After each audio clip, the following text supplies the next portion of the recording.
Hi guys, welcome everyone. My name is Vera and today we're going to paint together this beautiful castle on a hill. Super customizable. You don't have to stick to my shapes or colors. You're gonna create your own house however you want it to be, and it will likely look very different from mine. I'm going to be doing this in watercolor. I have some regular watercolor and I have some metallic in addition to that. But if you don't have a watercolor set, that's okay. You can do this with acrylic paint or ink. You're just going to need to water it down a little bit more for all those beautiful transparent watercolors in the background. And for the metallics, you can use absolutely anything. You can use gel pens, you can use acrylic, you can use watercolor, anything metallic that you have at home, you can use for this. And I'm gonna start actually from scratch here. I'm gonna be sketching from scratch my house, and I'm gonna show you how to build your house so you can build it the way you want it. But also there is an outline that we provide for this. If doing anything from scratch is just not your favorite, or you look at it and you feel intimidated and you feel like, oh, I don't want to even give it a shot if there is no pre-sketch, no problem. Go into the description of this video and you will see there is a Dropbox link. Just click on it and the outline will pop up, and you're more than welcome to print it and transfer it onto your paper. And then you can do it that way. So you can outline the outline that we provide instead of creating your own. And then you can probably skip the first half of this video, maybe a first third of this video, because we're going to focus on our sketch for a first little while. And again, you can use any colors, any set of paints that you have, preferably watercolor. If not, acrylic is just fine. I'm gonna go through colors that I'm gonna be using and brand and everything else once we move there. As of right now, I just wanted to mention that up front.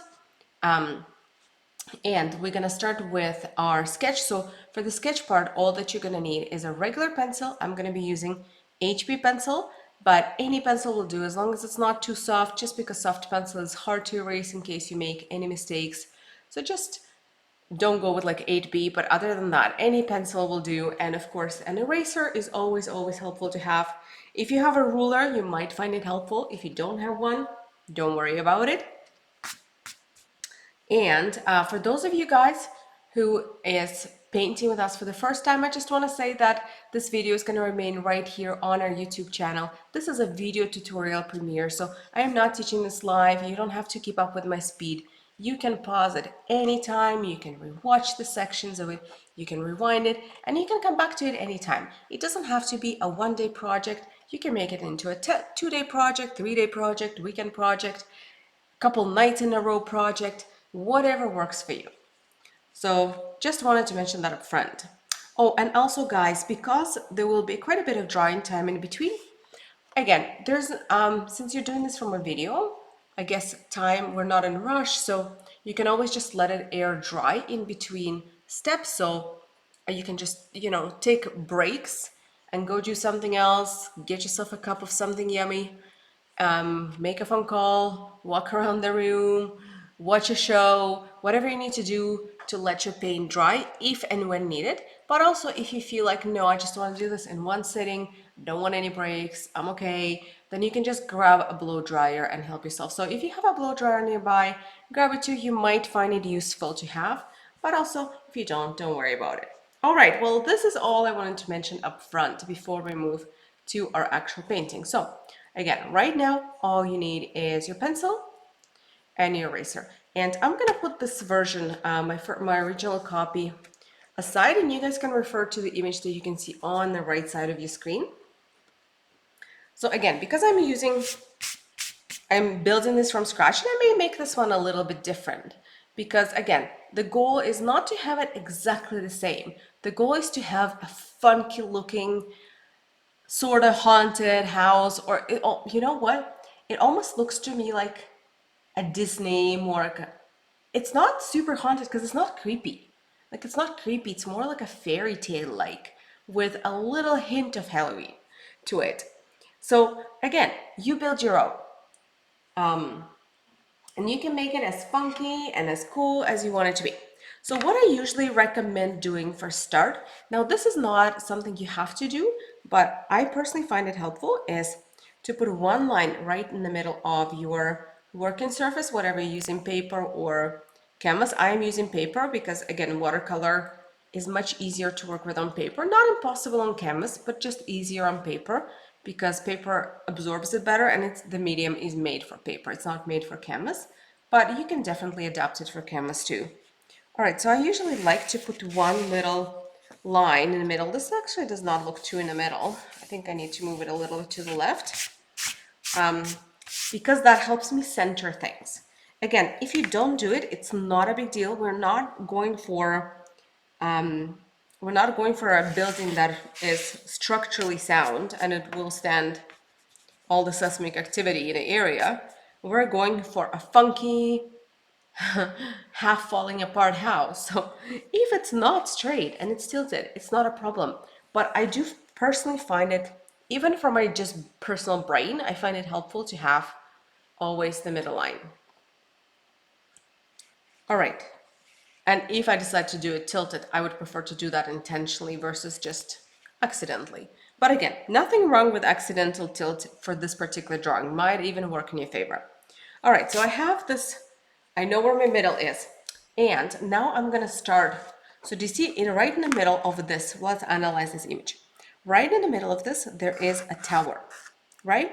So what we need to decide is how tall do we want our building to be overall? That's something we should think about right away. So for me, this, I would say it takes about a third of my paper overall, but you can definitely make it bigger or smaller. That is entirely up to you. So what I'm just gonna do is I'm gonna indicate the bottom, which by the bottom, I mean where the bottom of the door is going to be, not the bottom of the steps, the bottom of the door. And I'm gonna indicate where the top of this tower is going to be, not the decoration, the top of the roof. So I'm just gonna put 2 dots. This is just for me to know where that's gonna go. So I would say my door should probably go somewhere here, and the top of the roof is gonna go somewhere here. Happy with this because there's gonna be stairs here too, so it's gonna be great. So this is my bottom, this is my top. Great, awesome. So now I know that there's gonna be a tower and it's gonna be right in the middle, but I will reserve tower for a little bit later. I know where it is, I know how big it is. Great, I don't need to know anything else about it. What I'm gonna start with is I'm gonna start with the entrance. I'm gonna start with this little porch area, and then I'm gonna build to the sides from it. So, porch.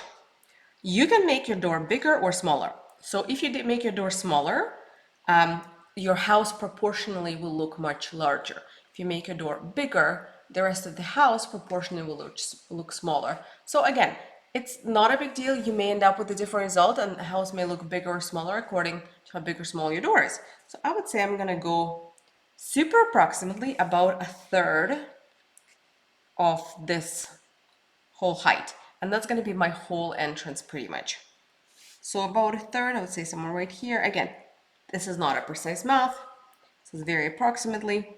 So that's my whole entrance. So I'm gonna start by creating an arch here. Yeah. Then from there, I'm gonna put 2 columns on the sides and a roof. And again, remember, this is a funky falling apart house. It does not have to be straight. Nothing about it has to be straight. Now we're gonna add some decorations. So this was my original decoration, but you can go fancier than this. For sure, you can add like a little something here.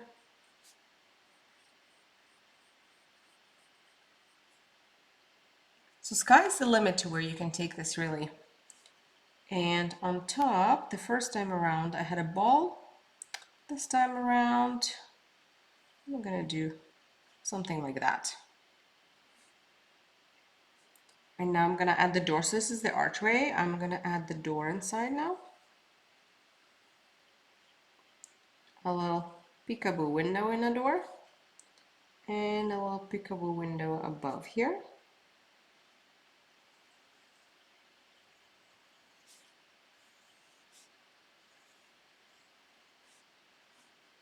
a little design on my windows.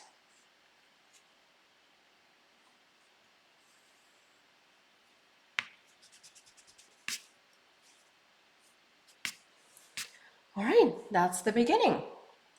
And you can always go back and modify and change things however you want to. It doesn't mean your first draft is final. First draft, you're really just trying to position everything. You can go back, you can finalize, you can refine your shapes much later. Again, it doesn't have to be done on a first draft. So I have this.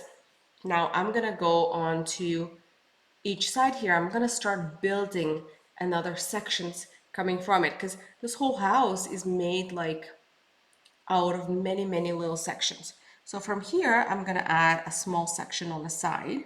So I'm gonna put a roof, it's gonna be curved. So from here out, I'm gonna put a little line for the curved roof. And line here, and line here. That's my roof here.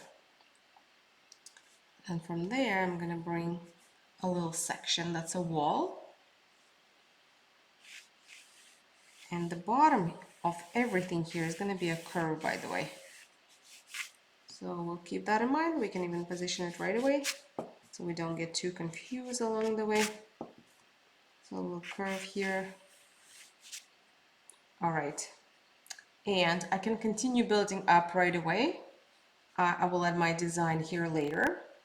Then I'm gonna add wall. Maybe another wall, straight, not straight, does not matter. Roof.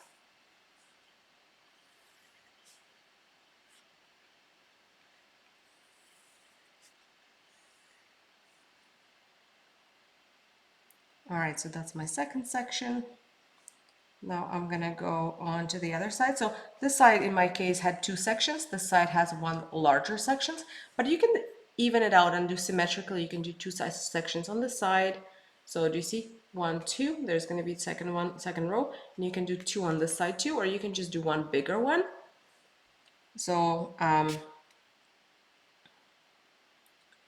do one bigger one like before. So basically, again, I'm gonna start with the roof. Add the curved roof here. Then I'm gonna add a wall.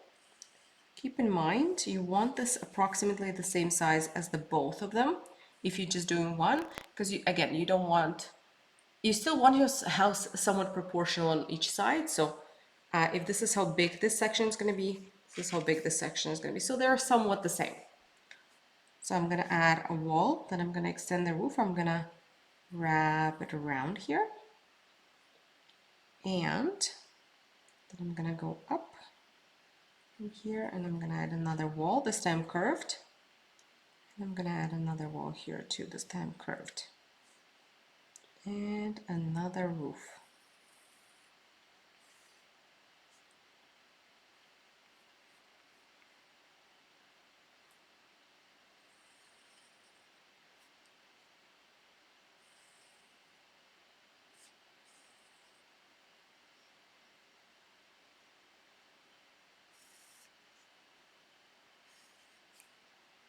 All right, so you see, it doesn't make much sense yet, but it will very soon.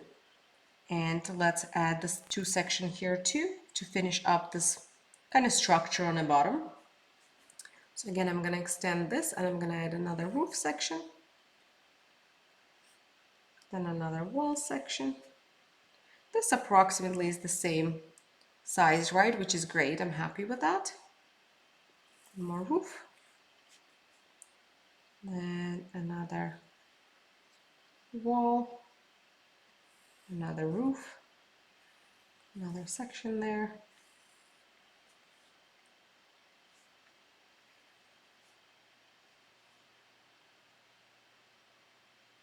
Looks good to me.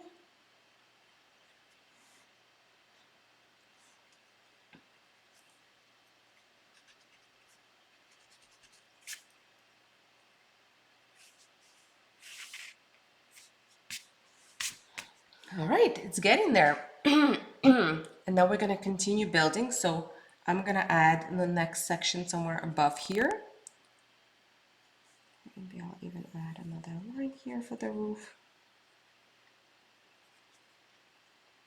So I'll add another 2 walls, a roof.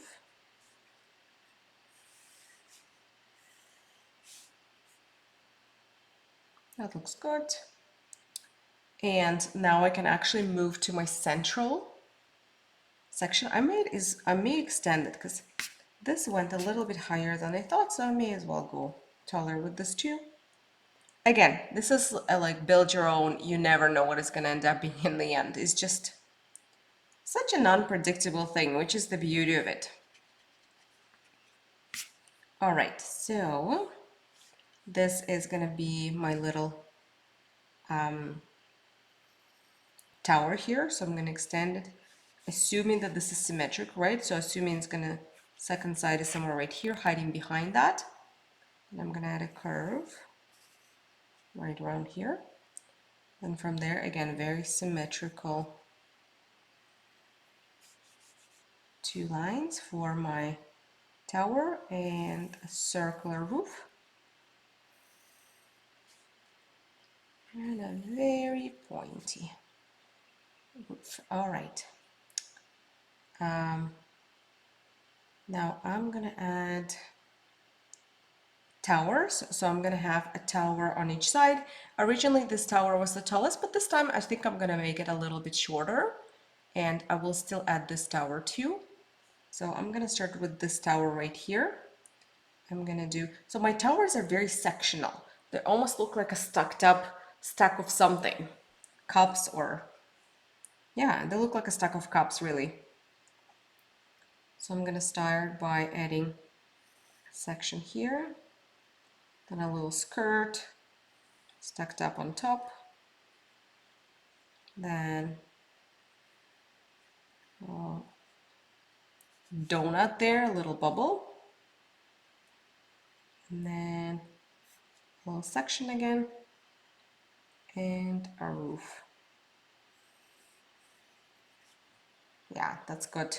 You know what? Let's make this roof a little bit funkier too. Why not? Why so straight, right? Let's funky it up. This looks better. Not so straight anymore. Great. And I'm gonna add another tower here. So again, originally it was a very tall tower, but I'm gonna make it a little bit shorter this time. You can make it taller. Again, it doesn't matter. It's build your own. So again, I'm gonna start by stacking my first section. So maybe somewhere around here. And I'm gonna do fairly small second section. My little buffer section.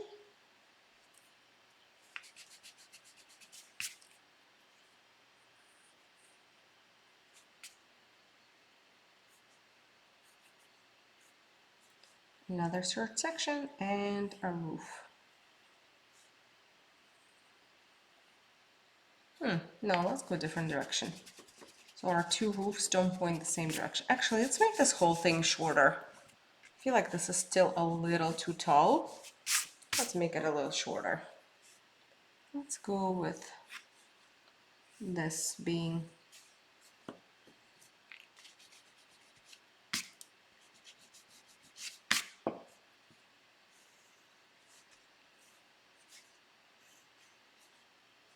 oh yeah, I like this more.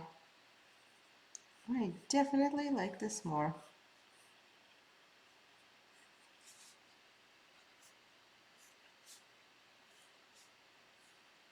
And then a roof. Awesome. They look almost like ice cream cones. Yeah, that's good. Happy with that ice cream cone. And then I'll make one more little section big here. So I'll add a roof.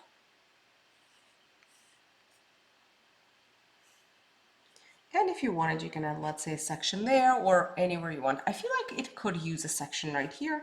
So I'm just gonna make a little picking through something there. What else? I think the structure looks pretty good. I think the only thing that I would like to adjust now that I'm looking at it, it kind of looks like there's a hole right here. So maybe I'll just make this a little bit wider. And again, this is the things you wouldn't know right away. This is the things you have to really position everything first and then go back and adjust, because there is no way to predict all of those things. You just have to go with something. Start with something and then we'll look at it and see, does this look like it will hold at least another 10 minutes, this building?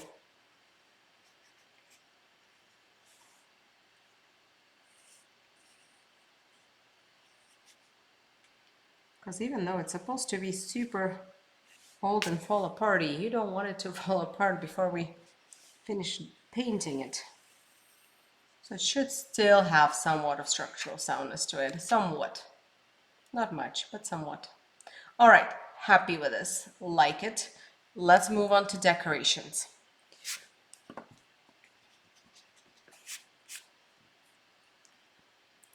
So I could start with our towers technically.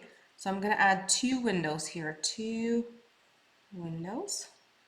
And I'll add 2 windows. So you can do 3 windows technically. It doesn't have to be 2.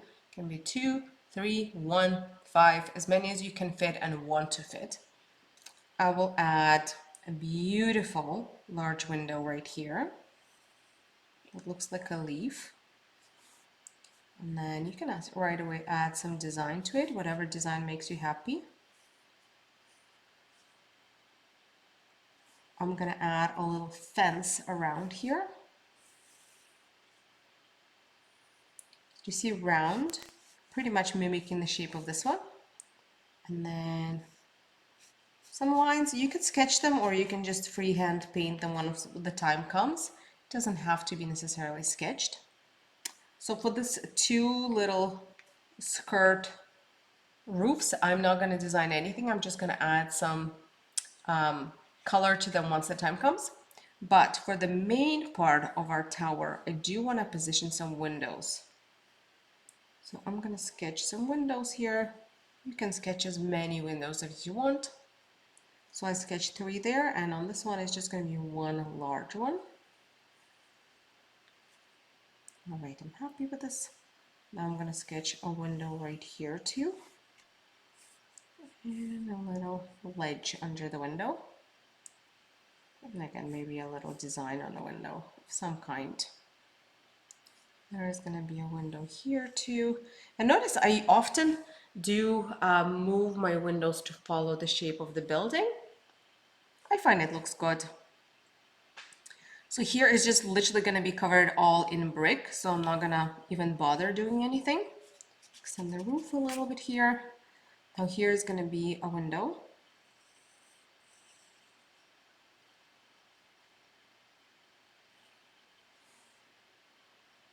And here is going to be a very big window.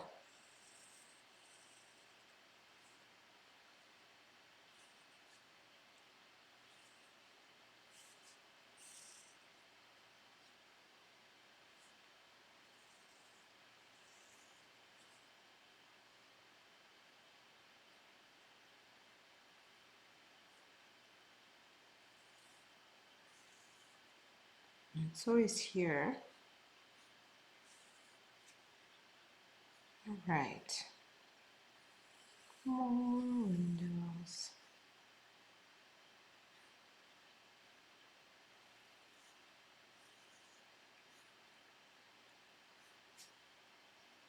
Okay, that's a great amount of windows. I think I'm personally windowed out here.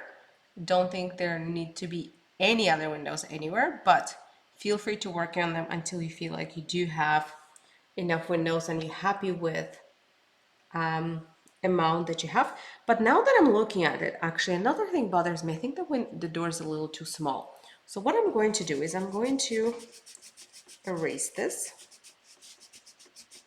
I'll keep my front porch, but I'm just going to make that opening a little bit bigger. And that will allow me to make the door bigger, and I'll make a different shape. Because again, why not? There is nothing wrong with a different shape. I'll add a little peekaboo window here where it used to be. And on a door, maybe I'll add a little peekaboo window right here too. Great. Great, great, great. What else should we decorate? So do you see how I added this little curved element here? I think I should add it somewhere else so it's not the only spot. So I'll add it right here too. And I'll add the same little, almost like a leaf on top there. Let's make this leaf even bigger. All right, that looks good. So we have a matching decoration in more than one spot. Always a good idea. And if you wanted to add something to the tips of your roofs, you can. In my case, because they're all tilted this time, I'm not gonna do it. My original one, it was a little bit straighter, so it made more sense. Like if I did it now, it's just gonna be right here. It's just gonna be, well, I mean, actually it doesn't look too bad, but it looks funny to me, so I'm gonna skip it.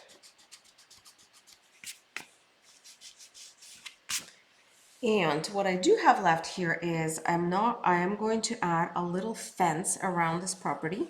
So I'm just going to continue this for a little bit. And then I'm going to add a little fence that will clearly not be going through the door. I'm going to erase right here. It's going to be starting on the side of this porch. Now, and I'm going to add a little pathway down. You don't have to sketch it really, you just have to mark where it's going to be.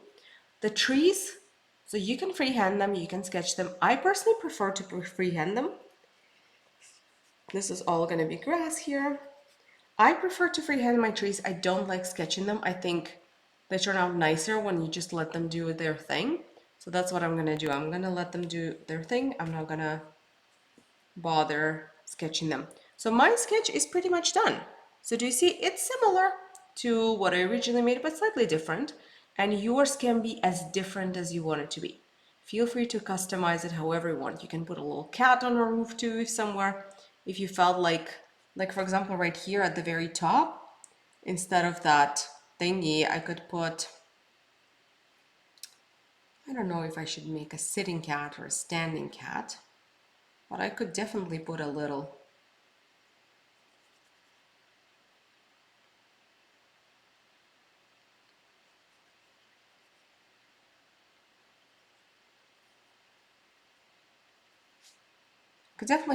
cat there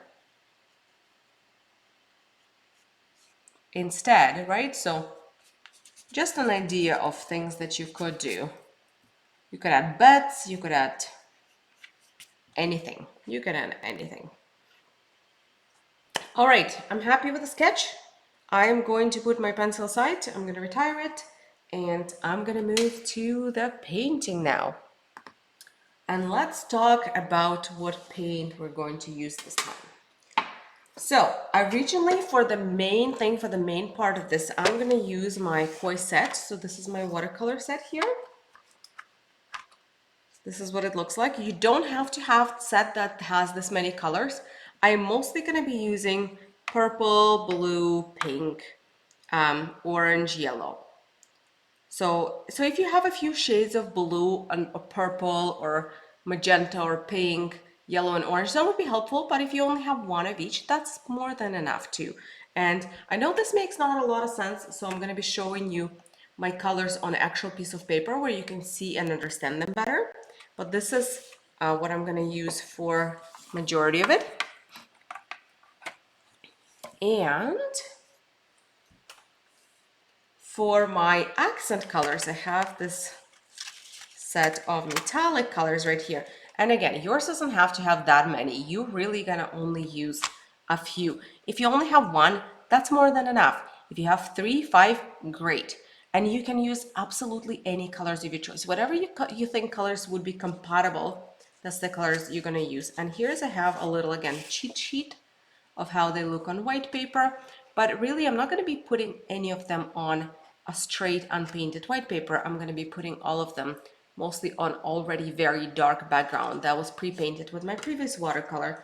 So I have another cheat sheet here of what my colors would look like on a darker background. So I'm just going to choose a few that will work the best. When I was making it originally, I did use a couple golds. I went with some blue, some purple, and it was hard to tell here because they're all so reflective. Oh, the light just turned off one of my lights. Sorry, guys. Didn't realize. Because they're so reflective, but originally I did use gold, purple, blue. Yeah, I think that's all I use. I think I only use 3. But again, you're more than welcome to use 25 if you have 25 and if you have a desire for 25. So whatever you have, you can use it as long as they're compatible or create a nice accent. So that's what I'm gonna do, and I'm gonna put this aside for now too. Don't need this just yet. I'm gonna use that much later. So I'll put that aside. As far as brushes, it's always good to have a few different brushes. The exact sizes don't matter at all. So for here, for the background, something larger. So this would be great for the background. And generally watercolor brushes, or even if you're using acrylic paint, but in watercolor technique, you always ideally, again, this is not a major requirement, but it's more ideal if you do have a nice soft brushes with a pointy tip, ideally specifically made for watercolor, and you'll just find that it's easier to work with them. You can still work with any other brush, but this brush will give you the most satisfaction of using, and it will make job a little bit easier. You'll be able to achieve the results that you want faster and with less effort. And again, you'll just enjoy it more. All right, so this is going to be my big one. Then you can use medium for the medium parts. There are quite a few medium parts here. They're kind of too big for the big brush, or maybe a little bit too small for the small brush. Sorry, too small for the big brush, too big for the small brush. So this is going to be my medium brush. I actually have a few that I could use, so we'll see for the medium. And then for the small, this is going to be my small brush, because we do have so much fine details here, and they all need to be done with a nice small brush. Most important part, this is number 1 by the way, but you can use any number as long as it has a pointy tip. So as long as it has a tip that's really pointy and you can get those fine lines with the tip, it's all that matters. But if you have your brushes by numbers, 0, 1, 2, 3, always those are the best choice brushes because they're on a smaller side. But again, number is just a number. What you care for is a pointy tip of your brush. And of course, we're gonna need water, we're gonna need a paper towel, and all those, the usual things that we're gonna be using. And let me quickly grab the sheet where I can show you guys the colors. Apparently, I didn't prepare it on my table. All right, here it is. And I'm gonna start with the background here. So I'm gonna start with the background, and what we're gonna do, we're gonna create something lighter in the middle. So you can use some orange, yellows, anything you want. Sky's the limit. Think what colors you like and use them. Then I'm gonna go to the pinks on the sides. Then I'm gonna go colder as I go down. So warm, colder, colder, colder, colder, colder as I go down, and then I'm gonna arrive at a cold blues. So yellowy orange, pinks, purples, warm blues, cold blues. That's my backdrop here. So I'm gonna grab my larger brush. I'm gonna grab my palette, and I'm gonna start with my yellowy oranges. So I'm just gonna take a yellow, a warm yellow in my case, because I do have quite a few yellows right here, right? So I'm gonna go with a warm one. I'm gonna take some orange. Not a crazy, again, not a super vibrant orange. I'm not going with this or that. I'm going here. So not a big difference between my warm yellow, right, and orange, but still. And then I'm gonna move to pinks. This one is my pink here. It's a bit on a colder side. It's more like a magenta. Almost like closer to fuchsia color. But again, that's just a preference. You can go with any pink. Then purple. And guys, funny enough, purple is the color I go through so much. No matter how many times I refill my set with purple, I'm always out of it. This is literally the color I use the most, is purple. Don't know how, it's not my favorite color in life. I like purple, but I can't say that's my favorite color. I think I much prefer reds, I prefer there are a lot of colors I would prefer to purple in any setting, but in watercolor painting setting, for some reason, purple seems to be my go-to so much. Can't explain it. All right, and then cold blues, but we'll get there. All right, so I'm gonna wash my brush. Just gonna start with my yellow. I will take a lot of it. As you can see, watercolor loves water, and we love water. And you don't have to be super careful. If some of it gets on your castle, no big deal. It's light color, we'll cover it up. Don't even think about it. Totally fine. So do you see I added some? You can always just dip your brush in the water and even just take some straight water if you want to. And merge it a little bit wherever you want it to go. Then I'm gonna take some orange. And I'm just gonna add a bit more, like a tint of orange to it. Now whether you wanna go super bright here and vibrant, or you want to stay pastel, either is fine. Entirely up to you. It's more of your personal preference on how vibrant you want it to be in the end. Then I'm going to move to my pink.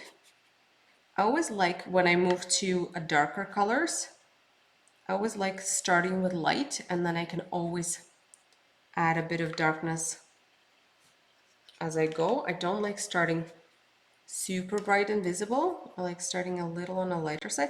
And notice how I'm dabbing some of it into my previous colors too. Every single color that I'm adding, I would like them to be merged. All right, I definitely need more pink. I'm out of here. And another thing for those of you who maybe never used watercolor before, notice how I never go straight from my actual paint onto my paper. I always go to watercolor tray, and only from there do I work with my paint.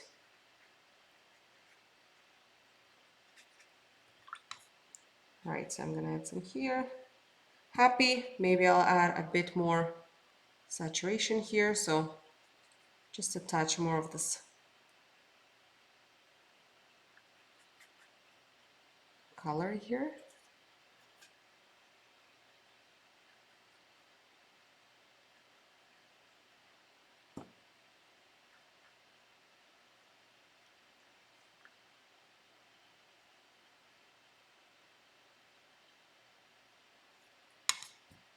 All right, moving to purple.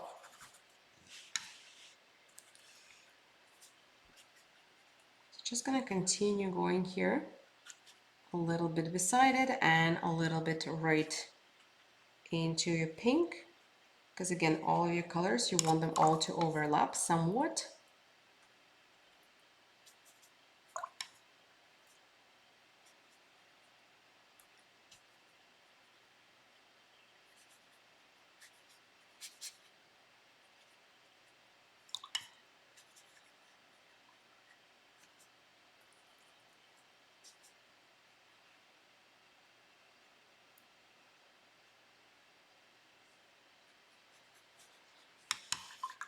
All right, and then I'm gonna move to my blues. So I have a variety of blues.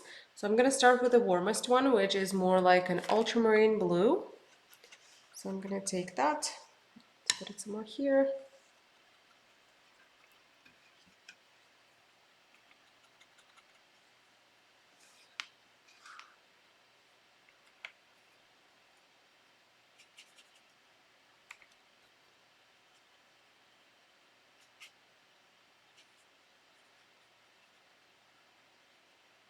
You see I'm bringing it up a little bit too, mostly closer to my castle.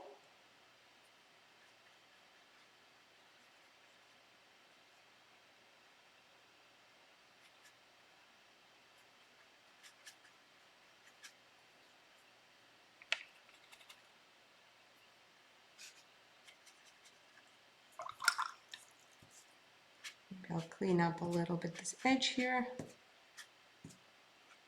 Not that it matters. All right, then I'm gonna move to my colder blues.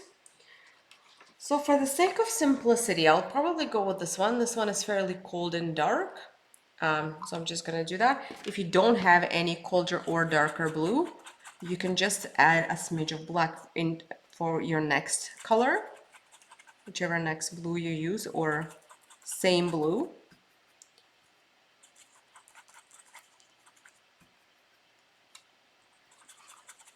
So you see, this is my second blue. It's definitely darker. It's definitely colder. This one almost has like a purple tint to it. This one has more of a greener, colder tint to it.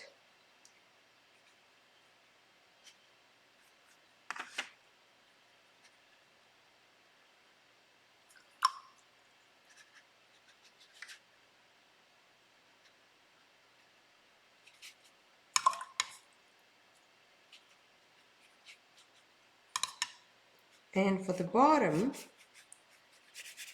I'm gonna start again, going back to my yellows and oranges.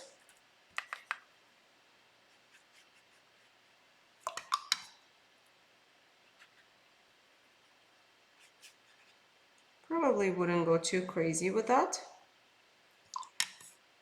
And then, so the same, blues and purples. I'm gonna skip pinks here. I don't think they're as necessary. So I'm just gonna wrap my blues and purples around. Starting with blues. And then moving to purples.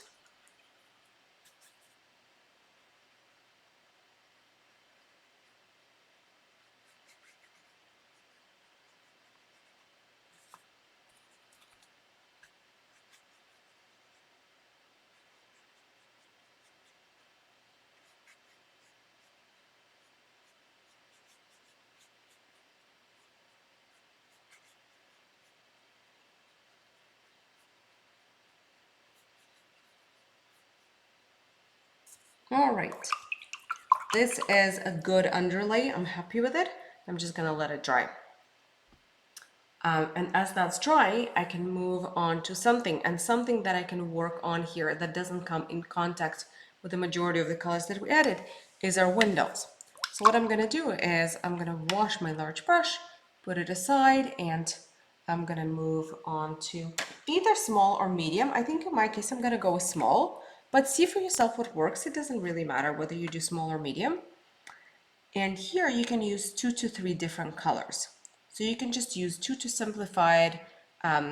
So I could use my yellow. Actually, you could use 2 to 4 different colors. I can use my warm yellow and light orange. But you can also go a bit more complicated if you wanted more contrast. You could start with, so if I'm using this yellow, right, and this orange, they're pretty close to one another. There's not a crazy contrast there.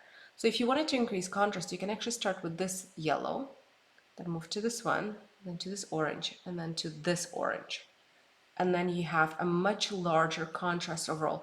Or just do this 2 colors and they will naturally, or not naturally, you may need to help them, but they will blend into the rest. So basically, again, you can start something between that or something between that. Either is totally fine. So put whatever yellow of your choice you decide to use onto your, I might actually add my lighter yellow. So here's my lighter yellow. Do you see it looks like very lemony?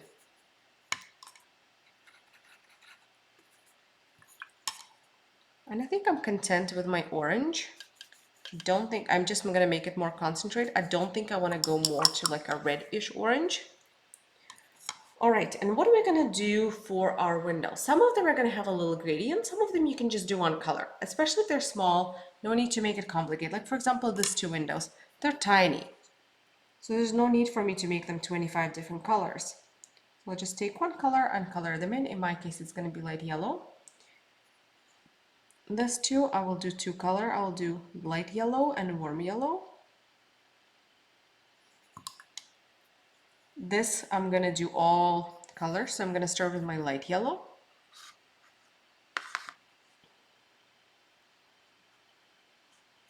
and make sure they're fairly saturated. You see? Then I'm gonna move to my warm yellow, and then I'm gonna move to my orange. And then I'm gonna merge them all with just a clean, wet brush. I'm gonna clean my brush. I'll create a little bit of merging here. And it looks more like glowing now. And this is the goal. We want that glowing effect. All right, and I'm gonna do the same with this window. I'll start with my super light yellow, then I'm gonna move to my warm yellow. And I'll top it up a little bit with my orange. Generally, I would say don't go too heavy on the oranges here, unless that's your preference, unless you love the color. But I find that the glowing effect is better if you go heavier on yellows and a bit lighter on oranges. So this one is a small window, so I'm just going to do them all one color. I'll do my warm yellow, not that it matters.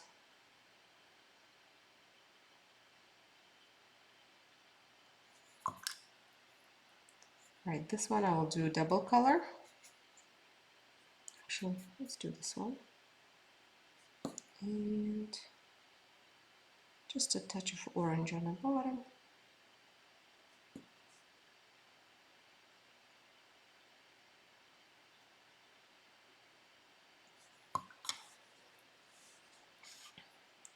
This one, let's do double color, why not? I'll do my warm yellow. Just a tiny smidge of orange. Great. And you see they already look like fire. They look glowing. And that's the goal. Moving lower. And we're just going to continue pretty much doing the exact same thing as you go down. You choose whether windows are going to have one color or two color, three color, four color, however many color blending. And then you just color them with that. With lightest colors being the majority of the window, and then orange or even dark orange, you can do just a little glow, usually either closer to the middle or closer to the edge. And all of that is always done on wet, because watercolors, that's how we work on them. We work on wet.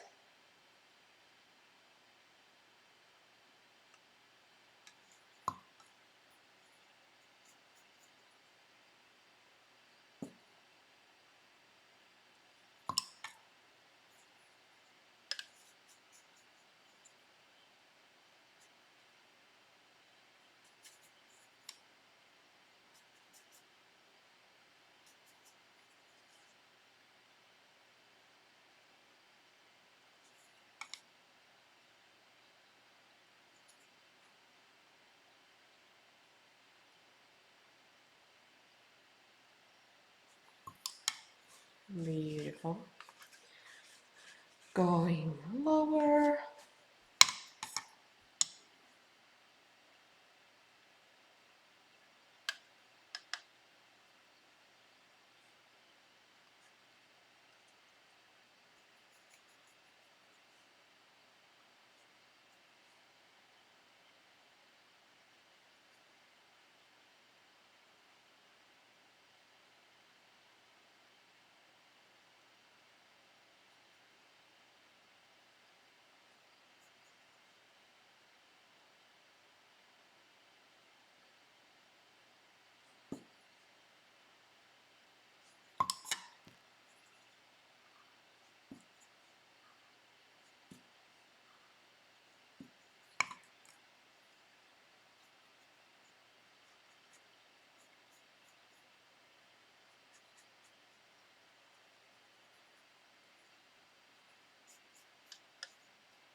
All right, maybe a little bit more to this one.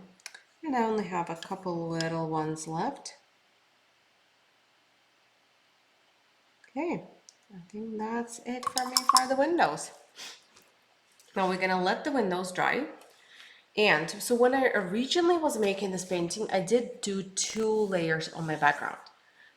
So I'm gonna give you guys the option to do either 1 layer or 2 layers and see for yourself. For me, I could definitely do 2 layers. My first layer, as you notice, as it's drying, it's getting a little bit softer and a little bit lighter. So I do still have a capacity to darken it up, and I do want to darken it up. I don't think it has enough of intensity and enough of a body for me to be happy, especially in this area here. I kind of want to build a bit more, but yours could look much darker and you may not need second layer. But also, for those who like a little bit more contrast overall, this is a great base. If you keep it like that, do you see the lightness of the base on the background? This will give you a wonderful contrast with your house. In my case, originally when I was making it, I did want to disappear my house, especially on the bottom, a little bit into the background. That's why I made my background pretty dark and my house pretty dark. I didn't want it to be a much contrast. In this case, you're gonna get, with a lighter background, you're gonna get a little bit more fairy tale house, more like maybe a Cinderella's house with a slightly haunted twist, or like Beauty and the Beast, something along those lines, something a little more princessy, I guess, versus Halloweeny. For Halloweeny, I do suggest either going more contrast or more saturated, not necessarily darker, but darker as an option too, background. Lighter background will give you a bit more princessy look, but either is great. There's nothing wrong with either. Again, this painting has a little bit of each. So, but because I'm trying to stay structurally closer to what I originally made, I am going to add second layer. But this is just a disclaimer that I wanted to do before I move on to adding second layer. You may not need it. So feel free, don't feel like you are not following instructions or you're not doing it right if you decide to skip it. Totally fine. There's nothing wrong with it. If it doesn't need it, don't add it. If it's already dark, you may just ruin it if you add second layer. So, but again, for me, there is still room for the darkness.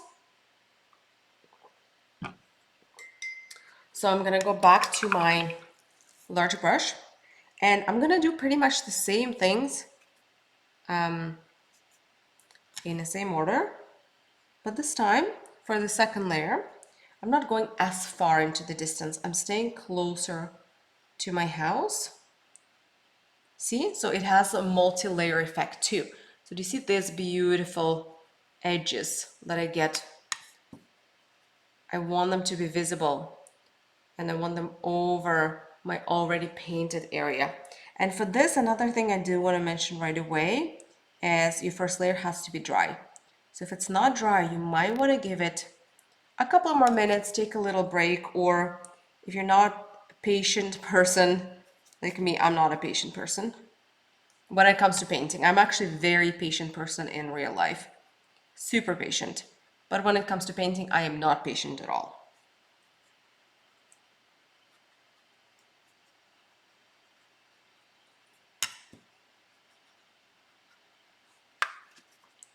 So do you see I'm staying closer to the house? So yes, if you feel like you don't got the time of your life to wait for it to dry, blow dry it. Totally fine.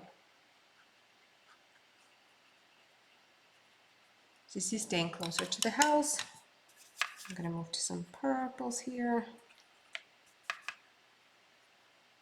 And again, the colors that you choose and the proportions that you choose will also determine whether it's gonna look a princessy house or a haunted house.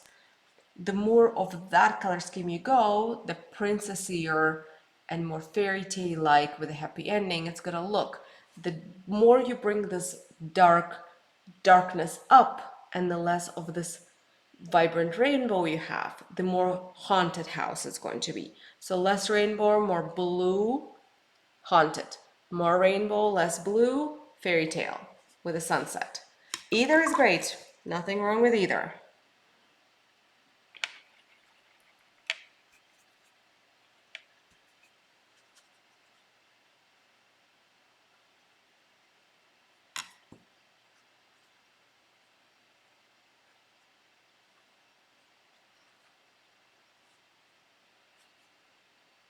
And again, notice I'm using a lot of water and I'm doing everything on wet the same way that I did my first layer.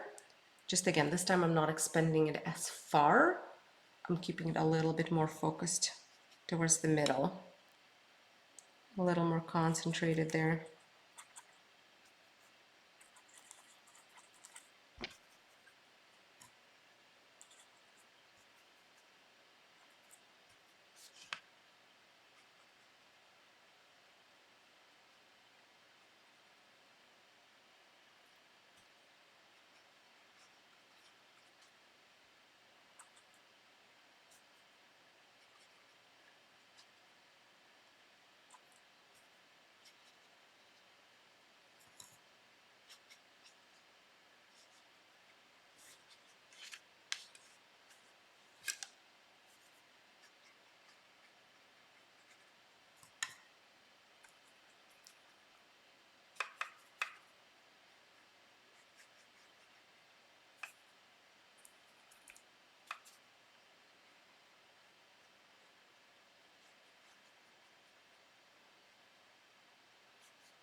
All right.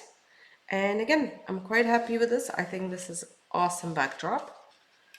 I think once we add everything, this is gonna be amazing. Happy, happy, happy with this. I'm gonna stop.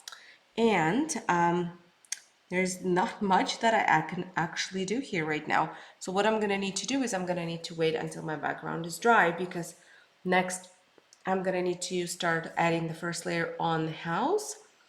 But for me to start adding first layer on house, my background has to be dry. So I'm going to pause this video and I'm going to get out my blow dryer and I'm going to blow dry it. And then I will resume it and it will feel like just 1 second for you. It will be dry. And I suggest you do the same. Again, if you want to continue painting along right away, I would say grab a blow dryer. It will really speed it up. Nothing wrong with blow drying. It will literally take you less than a minute to dry this. If you want to take a break and let it dry naturally, that's totally fine too. And I will see you guys in 1 second. All right, and it is dry. So now I'm gonna move on to my house itself, and I think I'm gonna go with a medium brush, but small brush is great too. Whichever brush works best for you, use that one. And the colors that I'm gonna work with are gonna be my blues and purples here. You can choose your own color scheme. You can definitely incorporate some of the pinks and some of the oranges too, if there are any space for them that you wanted to have them, or even black you can incorporate. But for me personally, I think pinks and purples are awesome. I don't want to do any other shades. So how are we gonna do it? We're gonna do one element at a time. So have on your palette pinks, sorry, not pinks, your purples and blues prepared. If you only have one purple and one blue, not a problem. You know what? I think I know why I use so much of purple. I only have one purple because I have 100 million shades of blue, 100 million shades of pinks and all other colors, but purple I only have one. So because I actually use a lot of other colors too, but it's dispersed between all the shades, I don't see as much of, they don't disappear from my watercolor set as fast as the purple does because I only have one. That's the mystery. That makes a lot of sense. All right, so what I'm gonna do here, for example, I'm gonna take purple. I'll start with the roof. I'll do my purple. It's gonna be gradient. All of them are gonna be gradient. It doesn't really matter in which order or how many colors. Okay, let's move it so you can see. So let's say I'm gonna start by coloring in my roof lightly with this purple. And then I'm gonna take, let's say, some other blue, and I'm gonna add some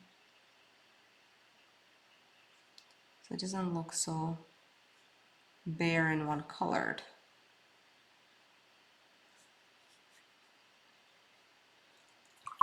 And make a gradient with that too. So with a clean wet brush, you can marge it a little bit, help it out.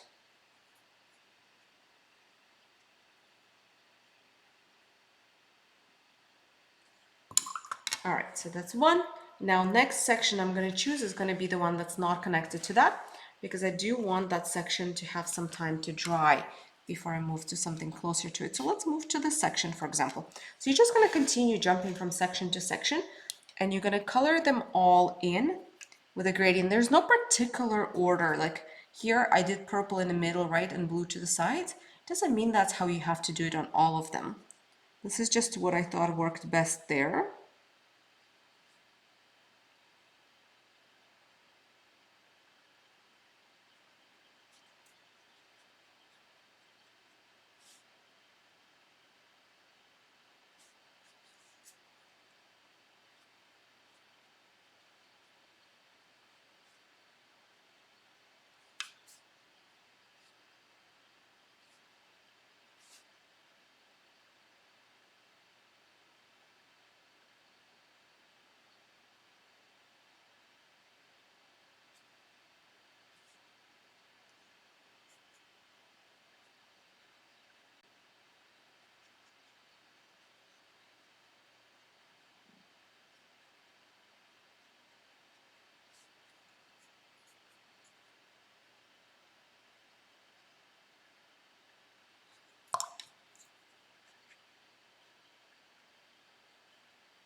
All right, so that's a good section too. You see, it's just a couple colors. We're gonna add a second layer onto the whole house too. That's where we're gonna add a lot more darkness with black. So for right now, we're just mostly trying to create the color base. It doesn't mean it should be light.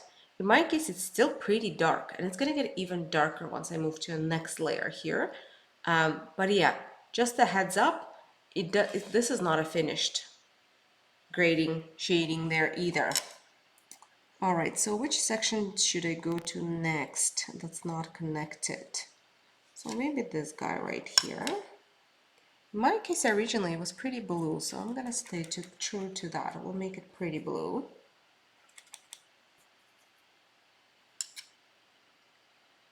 You can do a gradient of one color too in a way that one side would be lighter, one side would be darker. It doesn't have to be multiple colors either. Some can be just one color with multiple shades of that color.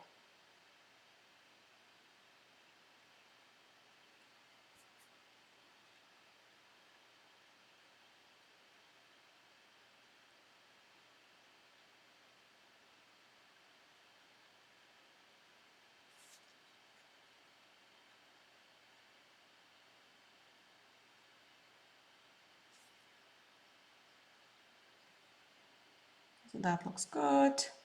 Now again, I have to wait for this to dry, so maybe I can go to the upper one.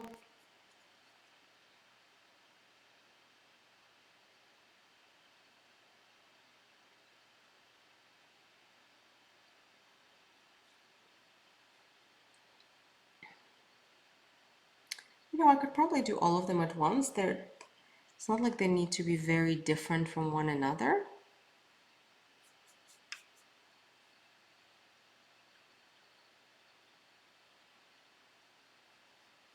You can always add the difference once we move to the next set of colors in the next layer.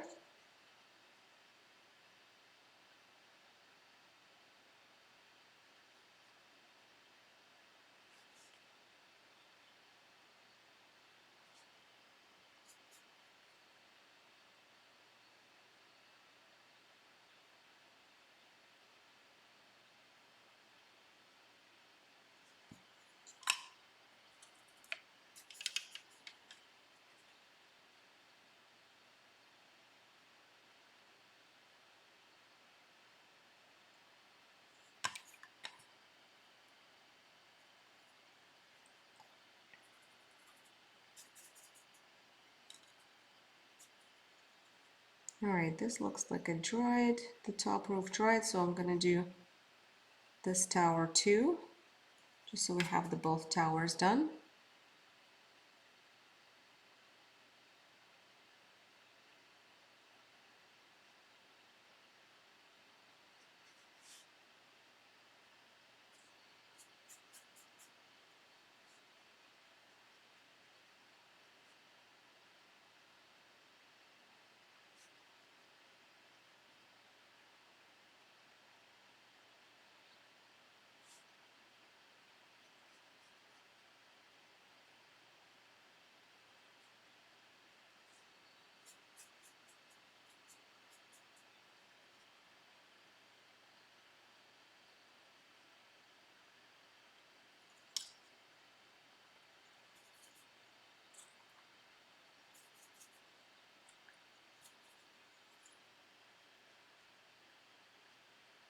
All right, my last blue here.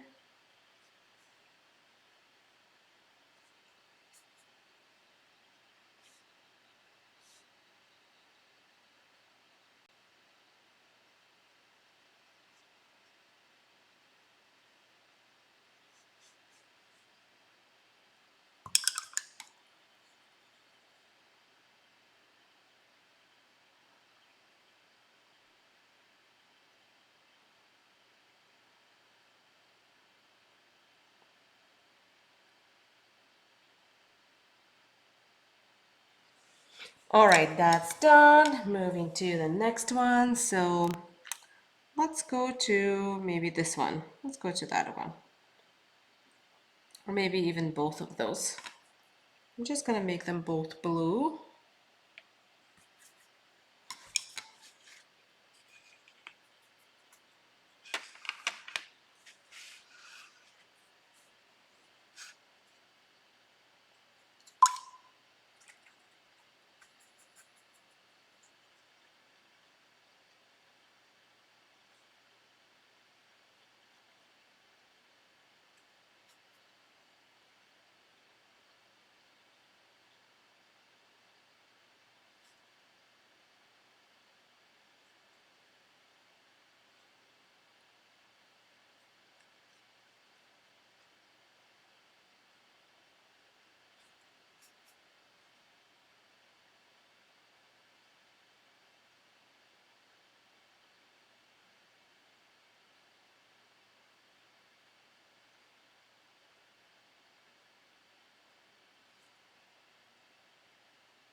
So I'll do the same thing on this side.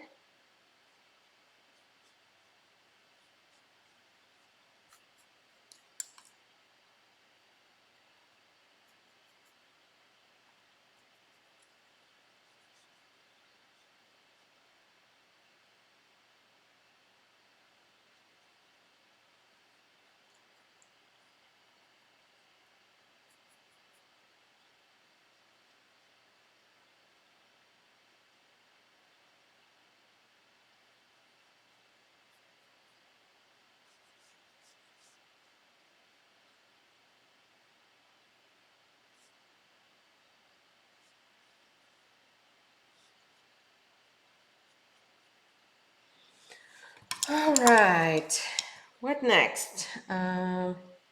What section should I do? I think I could probably do this one. Let's do this one.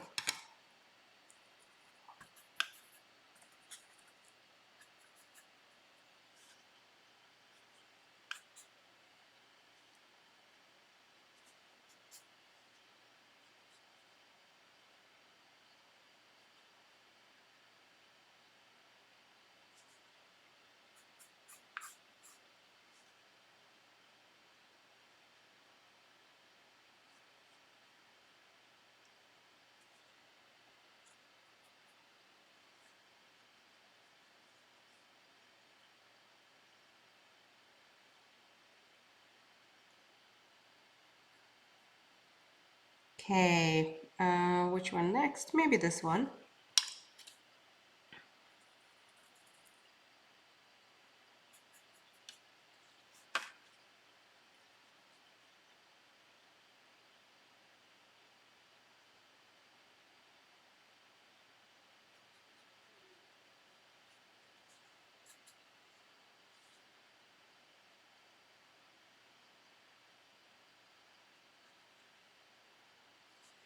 I'll just do purple and then I'll do some dark blue from the top and the sides. I'll blend them.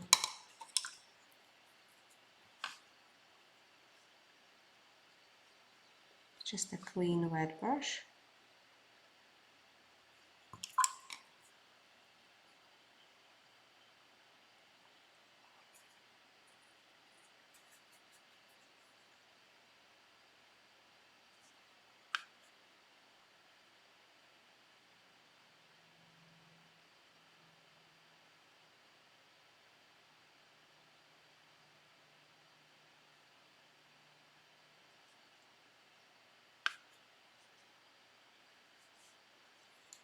All right, some purple, some blue.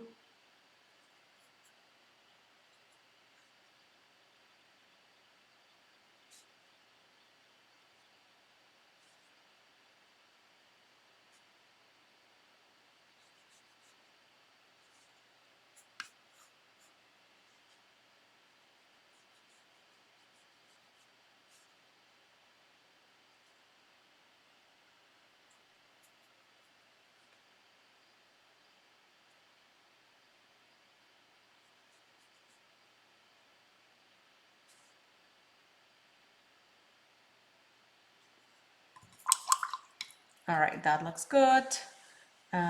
Last section here of the top, and then we'll only have middle and the roofs. Oh, sorry, not last, never mind, there are two more. So let's do this one first, not that it matters. So we'll start with my purple again. I'll do the purple right here, just to have a bit more contrast with what the bottom looks like.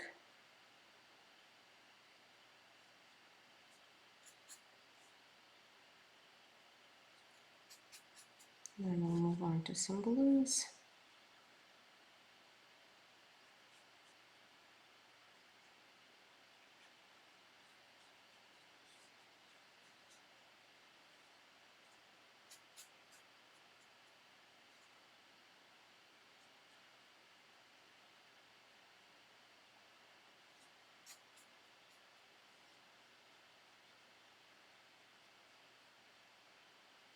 And then I'll do that super dark blue.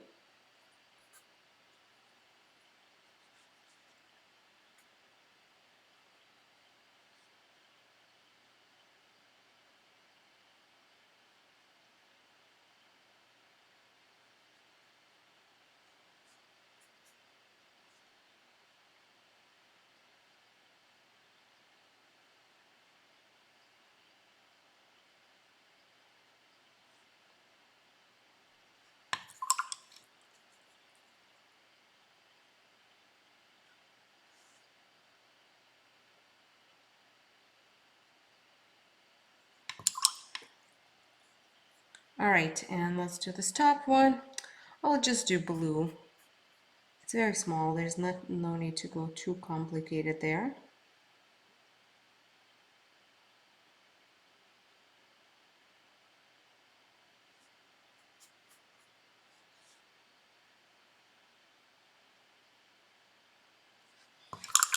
All right, now I'm gonna move to my entrance here. So I will do that one mostly, primarily purple, I would say.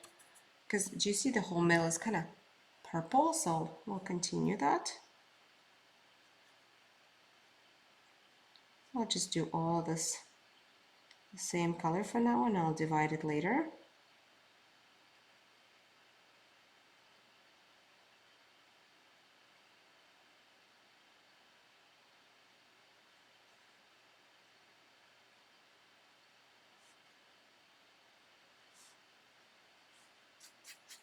And I'll do some blue.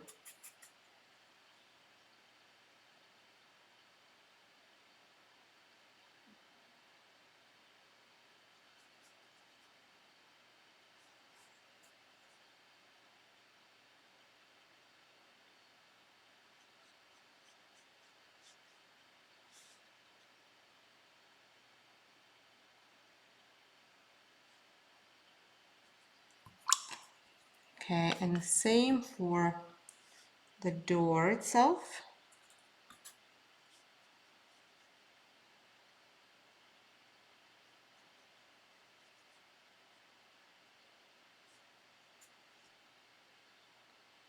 So purple with some blue. And then once that dries, I'm gonna add a bit of surrounding there. And I know, guys, we're really reaching here the ugly stage of a painting, so bear with me. It will get there, I promise. It's not gonna look weird forever. We are probably just reaching over that halfway through hump. So I would say for probably another good 20 minutes. It's not gonna look very good, but then it will start looking good. Okay, so let's move on to our roofs then. I will start here and just choose whatever you think will be the best fit as far as colors.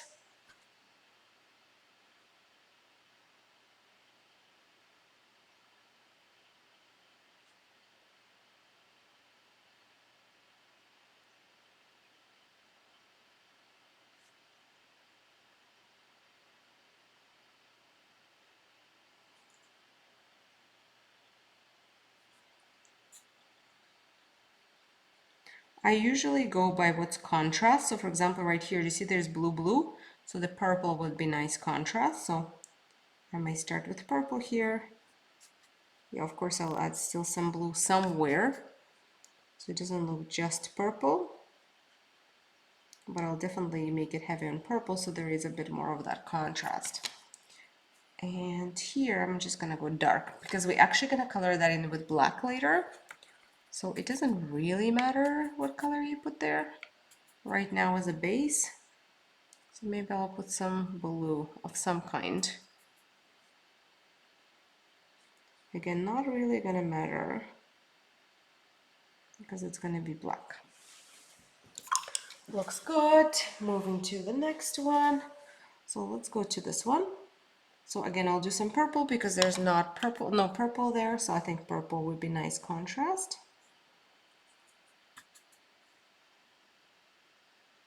And then the other side is also going to be black. So it doesn't matter what color you put for underlay.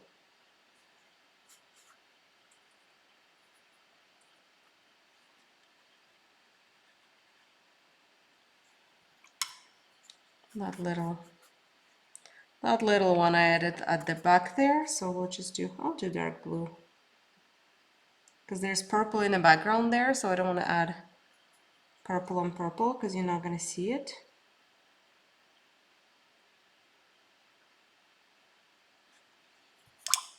All right. Next roof, let's go to this one. I could do bluey purple.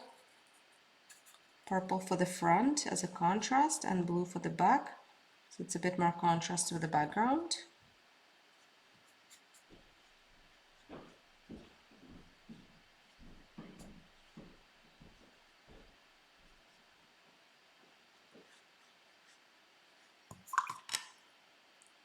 All right, this two, still probably start with purple.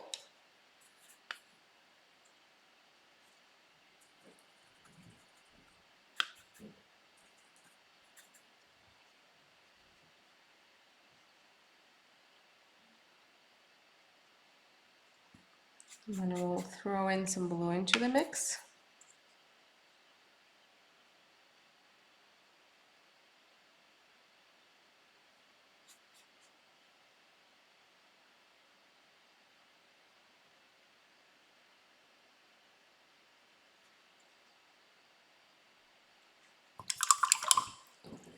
All right, only a couple elements left.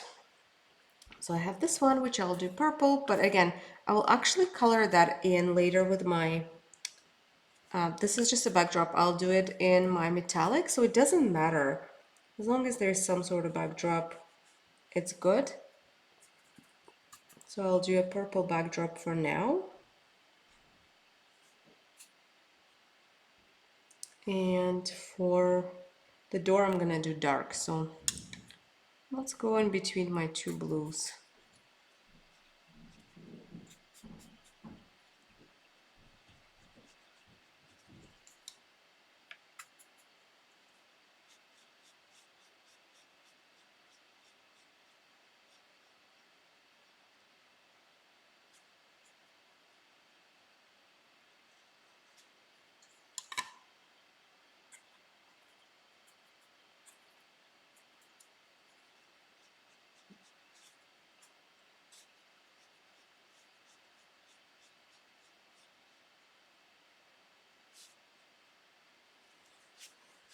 All right.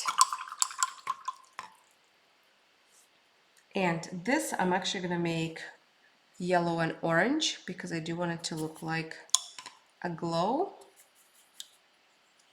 But I may later change this to metallics. Again, I haven't really decided yet. But for now, it can stay glowy. That one is already glowy. All right.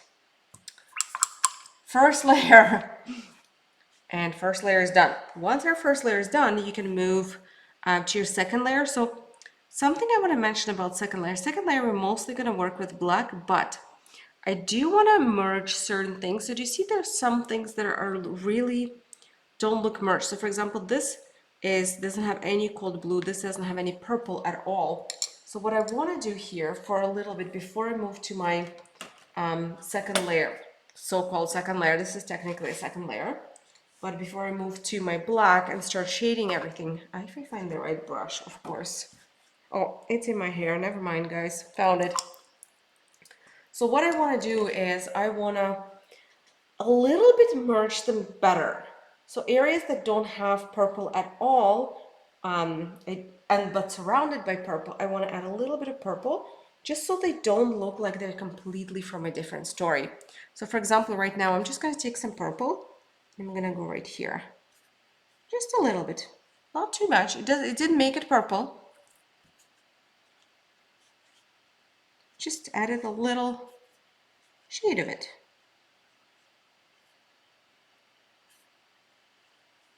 And it only needs to be a couple areas here, like this. Okay, good. Happy. I'm happy with this. I'm happy. I'm gonna leave it. Now I'm gonna move officially to the second layer, which is gonna be, you could use just black, or you could use black in addition to the three colors that we just used. So for example, so what are we gonna do? We're gonna darken up sections that need to be darker to give all of this a shape. Because right now this is just a flat coloring. Even though there is a gradient, it's not shaping it right. It's mostly just creating a variety of colors and a funky and a fun color filling. But what we're going to move on to now is actually shaping it. So we're going to create some darker areas and have some lighter areas. Clearly, you're not going to be adding any lighter colors right now. You're mostly just going to be doing it by adding dark colors. And you can either use just straight black, or you can use either one of those colors that you already have, but in much, much darker shades. So you can shape it with dark blue, with dark purple, with black. So it doesn't have to be just black. It can be all of that, all of the above. Black is a good color to use though. So I will start by taking all of my colors pretty concentrated. So you don't need much of them, but a spot is good to have. So I'm going to take my ultramarine, my dark blue here. Purple, it's not really, my purple doesn't get too concentrated.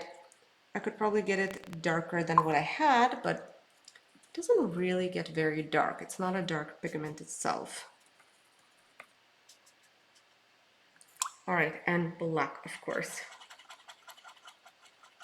Oh, at the spot from this yellow. I don't need this yellow anymore. So we'll put black here.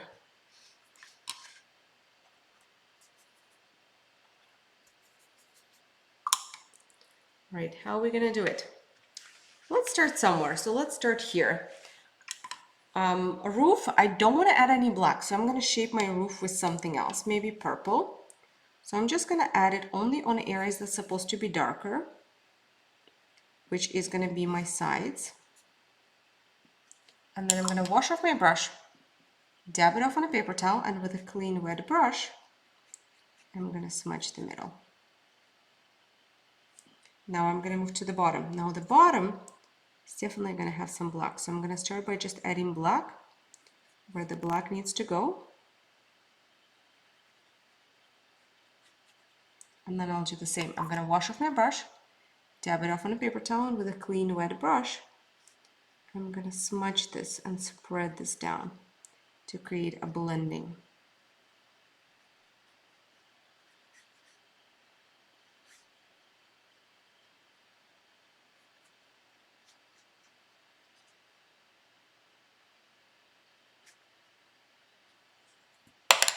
Oops. Might even add a bit more to the sides here. Some blue or something to make it a little darker. That looks good. And next one, I'm going to move on to this tower in the middle. So I'm just going to darken up from the sides again. I think I probably should start with something bluer. I don't want to go straight black. So let's go blue first. You see, I added some, dab my brush on the paper to wash my brush, dab it on a paper towel, smudge it. And I can take some black right away, add some black here.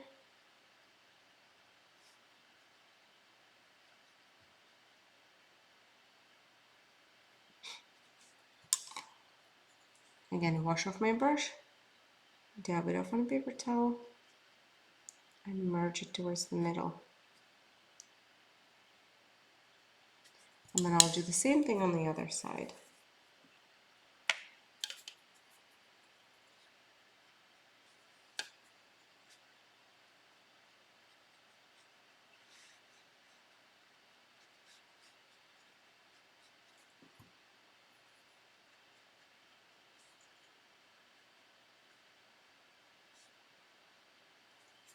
Then I'll take some black, and I'll add some black here too. Again, you can do this all with the one color. It doesn't have to be a complicated multicolor thing. Again, wash off my brush, dab it off on a paper towel, and with a clean wet brush, merge it all towards the center.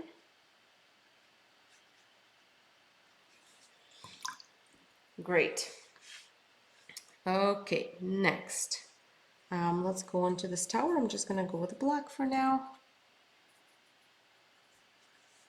So I'm just going to go some black right here.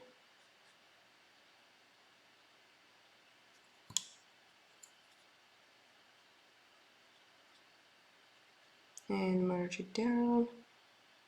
See, that separates the layers. Maybe I'll add a bit of black on the bottom here to separate this from the roof a bit more, just a touch. And a bit of black right here, again to separate it, but not, doesn't need to be too much. Wash brush, smudge down.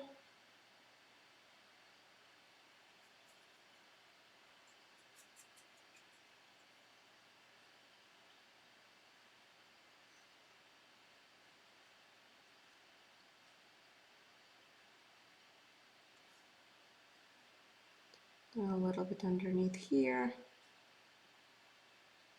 All right. I don't know if I want to be adding any more or not. I think I'm quite okay with that. Next one, I will go still with black. Go with black. I will darken up here under the roof.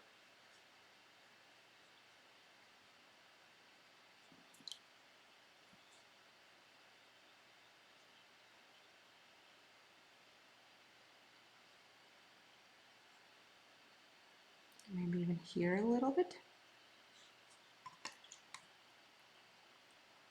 Okay, next one, I'm gonna go Under this roof, the same, I will go with black.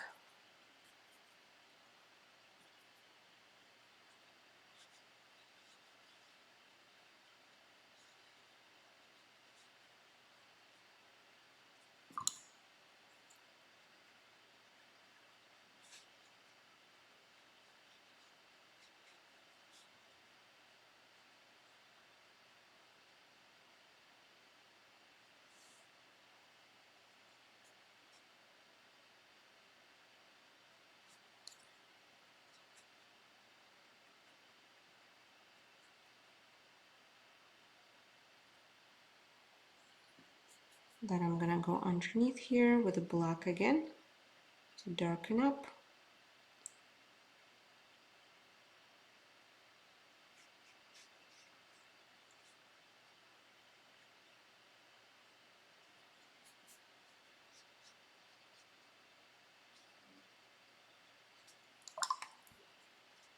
Wash brush, merge. All right, moving to the other side. So let's start with this tower.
Okay, some black here.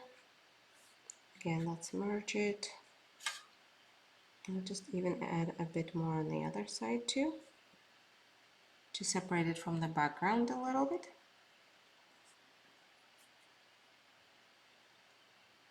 Same here, separation from the roof and from the background. And then wash it off. And separation from the roof a little bit here.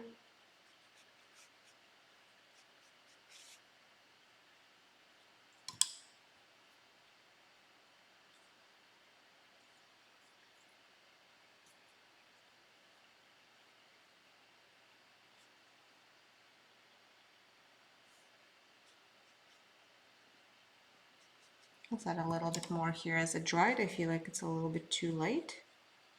So add some more there. All right, so here I probably wouldn't add too much. I'll add just a little bit.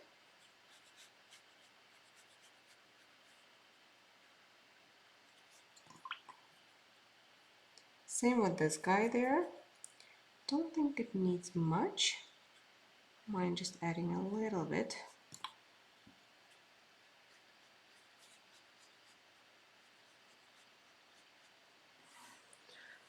All right, it's getting there. And of course, a little bit here under the decoration.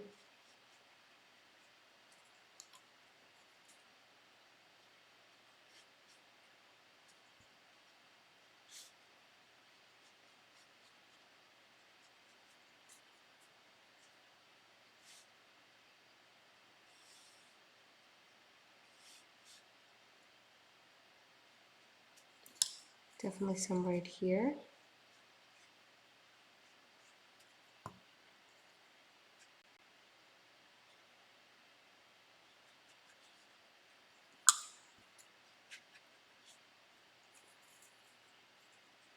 And just a little bit here. All right, I have a good amount and I'm quite happy with this. Now let's work a little bit on here and then we're going to move to details. So I'm gonna switch my brush. I'll go a little bit larger this time, and I'll go with the black again, but it's not a straight black. It's still watered down. So what I'm gonna do is I'm gonna add here a little these grassy sections.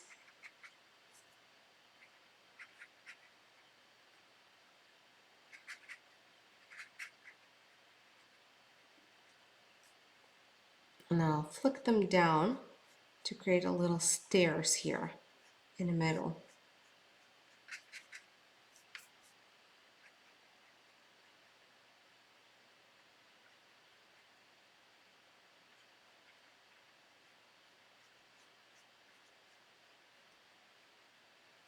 And then I'll do pretty much the same thing on the other side.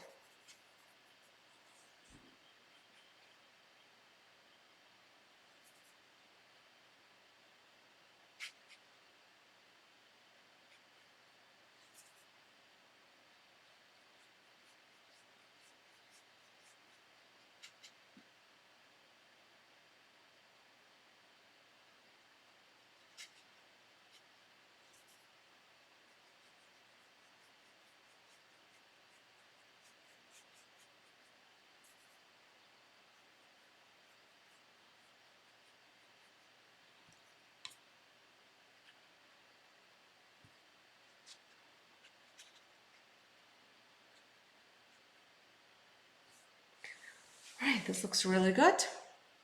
And we can actually move to our trees. So the first layer of trees, you can do with either medium or small brush or something in between.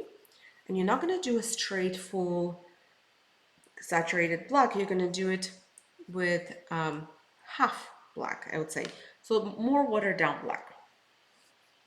And I have trees on each side in 3 colors. This first black, then a super saturated black, and then my gold. But if you want to simplify it, you can just do one black. You can actually skip this black that I'm doing right now and just do the most concentrated black once we get there, and then gold. So it's up to you how comfortable you're doing the trees, because the more trees you add, the more possibility of you ruining them too. So if you're good at trees or you're confident that you can pull it off, do it. If you feel like I suck at trees and sucked all my life and now is not the time to change that, then just do 2 colors. It's easier to make 2 colors look good than it is to make 3 colors look good. So I'm going to start with my, do you see half black? So I'm going to start by putting tree trunk. You always want it to be thicker on the bottom, thinner on the end, and then from there I'm just going to add a whole bunch of branches. And it is super important that they are long and flowy with a super pointy tip. That is the main goal here, that pointy tip on your branches. Then if you want to even branch out a couple of smaller ones, you can, but again, don't ever do this. Remember, you're going to have 2 more layers to go. So just reserve some for the next layer. So this is good for my starter layer.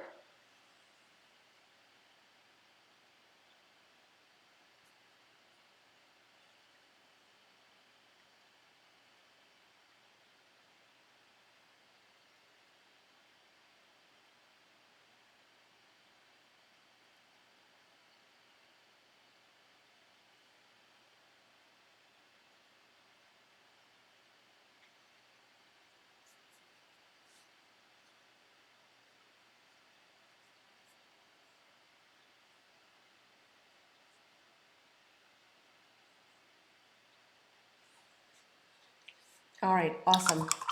So now I'm gonna leave this and I'm gonna switch to my small brush and I'm gonna grab straight black. So now I'm gonna start adding details with my small brush with a super saturated black. So let's grab this little guy here, a very saturated black. And I'm gonna move to details. So I'm gonna start by adding this window here. So the outline and then the design on the inside.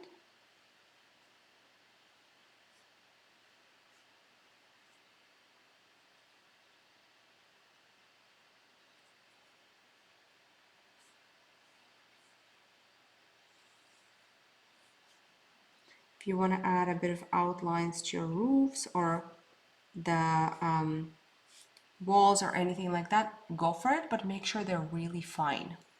You don't want to make those outlines too thick. So if you ever add them, they need to be as fine as they can get, and also not everything needs them. I'll color this in. You can even add more of those shady ones as we add them, as we go. So if you feel like anywhere it needs a bit more of that blended black, you can always add that too. I'm gonna add just a touch here.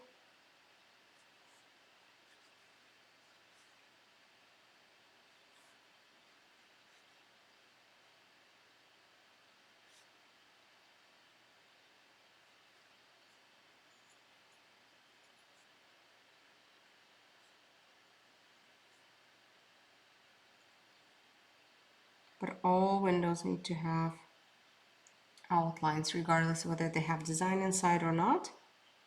They all need a nice outline.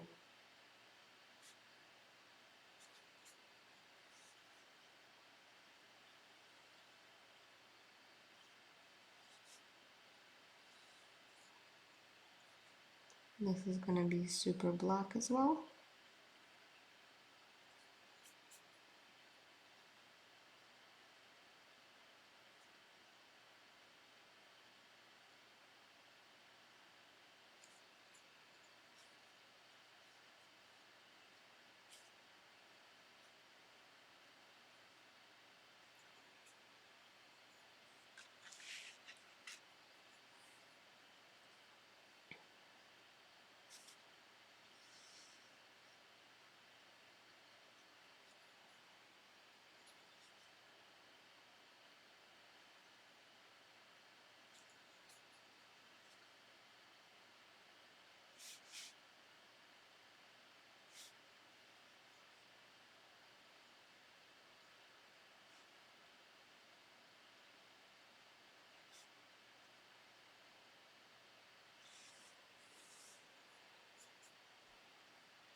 This is going to be super black too.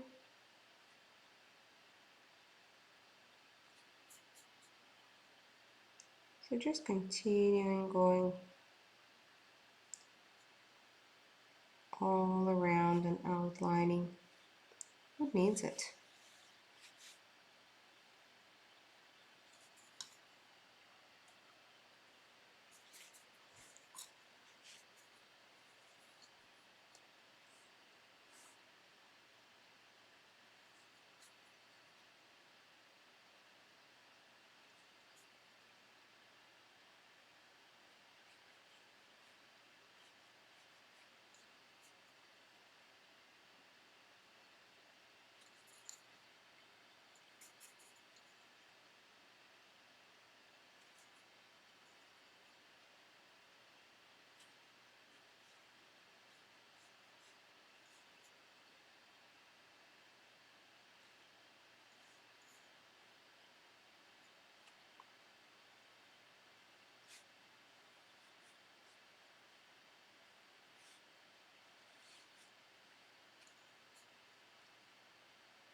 All right. Then I'm gonna add this. Oh, still a little bit more.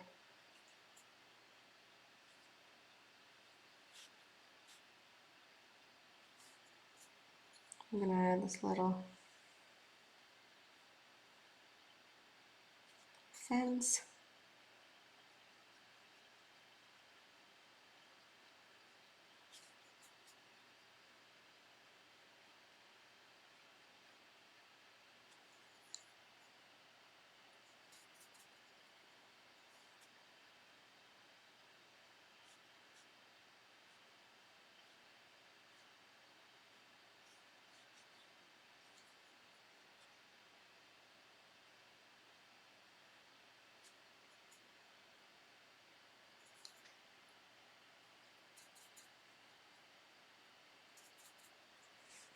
All right, and a little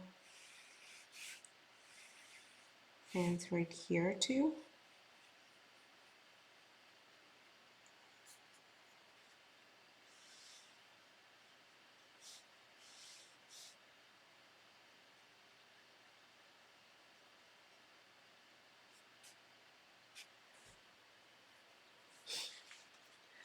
All right, and around those decorations, and then we're gonna move. There's still a brick design. We haven't even started. And trees. So I think I want to go on to my trees first. So I'm gonna do 2 completely full black trees. They don't have to be the same shape or size as your previous 2 trees. In fact, it's more interesting if they're not. So don't just try to add it exactly where you, almost like a line for line, where your previous tree was, because that's gonna look boring.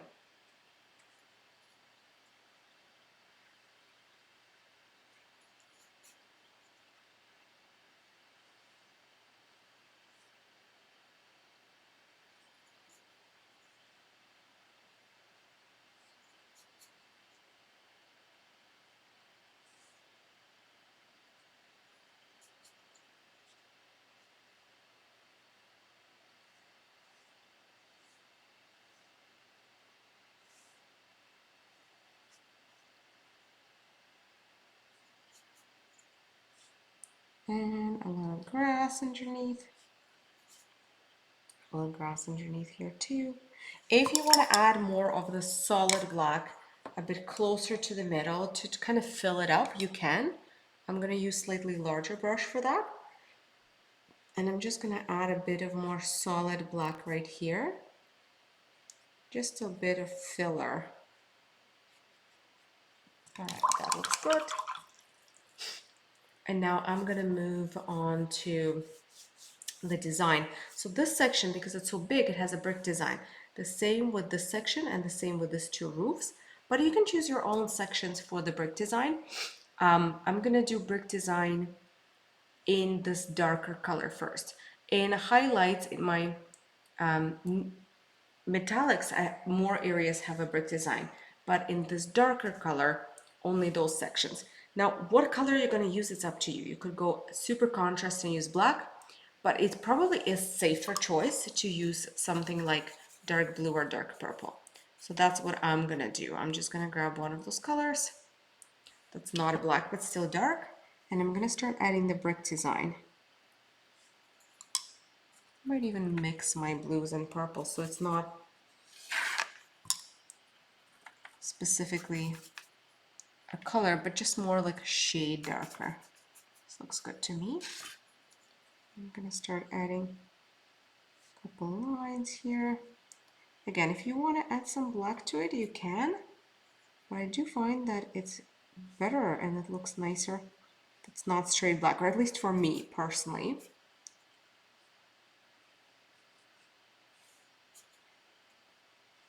So I'm adding a couple horizontal rows first. I'm not going to do the whole thing, and then I'm going to chop it into bricks. And again, you see, I'm mostly just doing the beginning of it.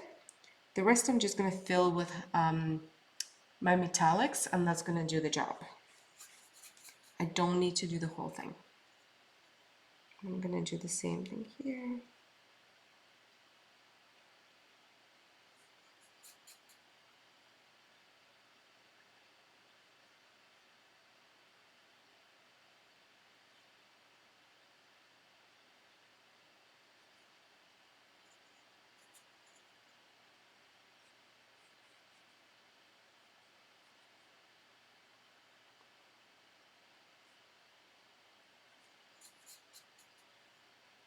And this one.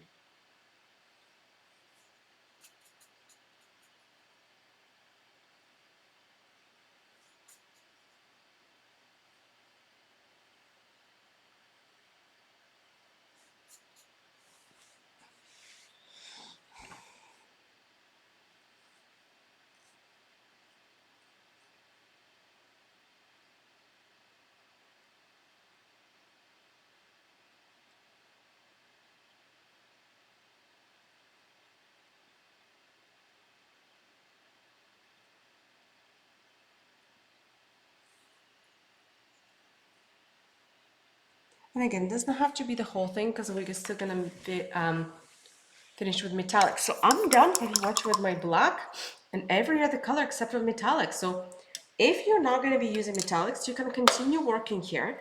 And instead of metallics, because metallics do give it that lightness and a glow, you can actually use lighter acrylics. So you can mix lighter blues or lighter purples and do accents that way too. And they will look pretty much like that. They wouldn't glow, clearly they wouldn't have that, but they would look like that. They would give you the same poppy highlight type of look, just without the metallic glow. But I'm gonna pack away my non-metallic paint, put it aside, and I'm gonna grab my metallic paint. And I'll switch my paper towel because this one is very, very wet.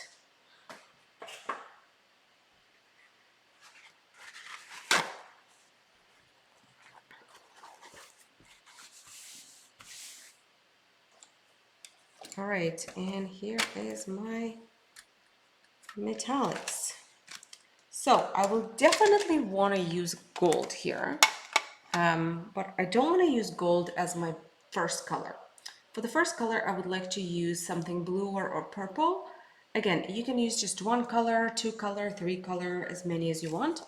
So I will go with something maybe like that. This is still pretty dark color, and I think it goes with the color scheme of everything really good. It's just going to be a very soft accent, or alternatively, I could go with this. I'm pretty sure when I was originally making it, I used both of them. In some spots I used this one, in some spots I used this one. Let's see. Yeah, do you see some of the spots have more of a purple glow, some have more of a bluer glow, so I think I used both of them. So let's put them on my palette.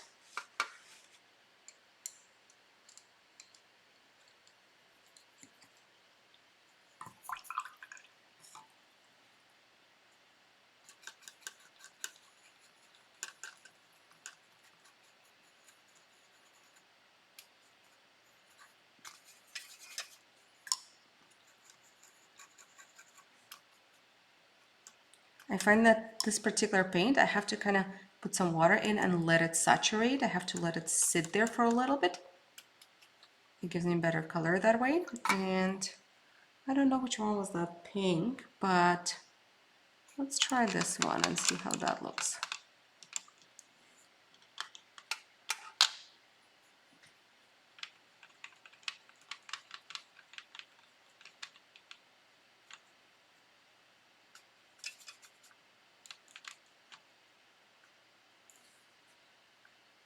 Yeah, it's a good color. All right, so I'm gonna take this purple one and I'm gonna start adding highlights everywhere where I feel like it should be going, I guess. So I'm gonna go on this roof and I'm just gonna start filling it with like a little dots to give it that texture of the brick roof or shingles, something.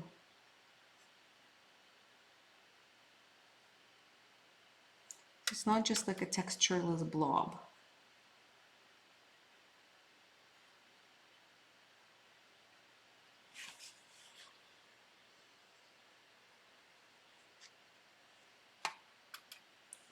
And I will do the same thing to the nearby roofs here too.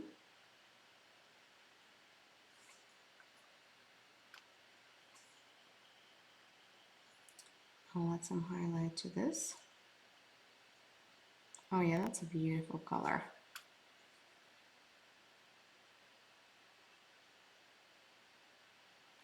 Really beautiful.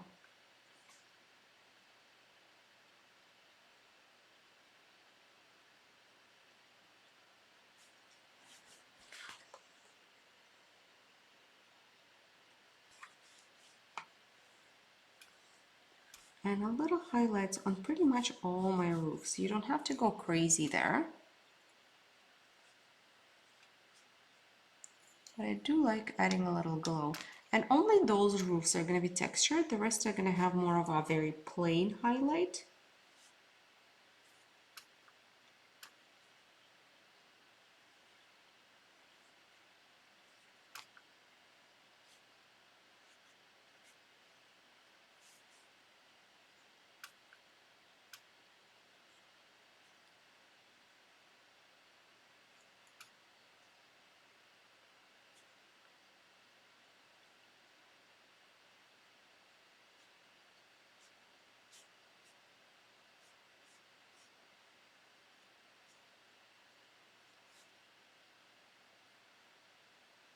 And then bricks here. I'm going to definitely fill those bricks inside. See, very soft highlight, very, very soft. Because again, I'm building the intensity of the highlights too.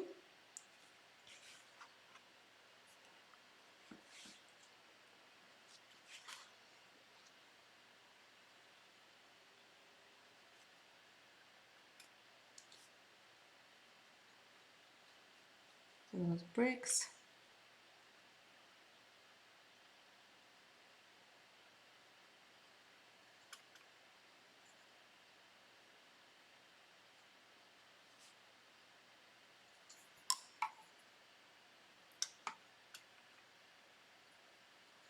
Maybe I'll even add some right here.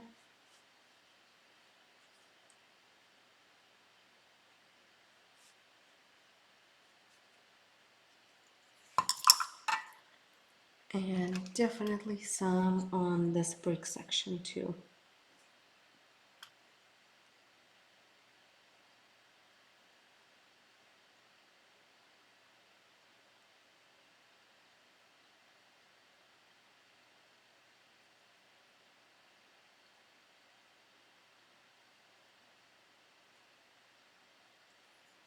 All right, now I'm gonna move to my second color, which is gonna be on a pinker side. So let's try this one and see what that looks like.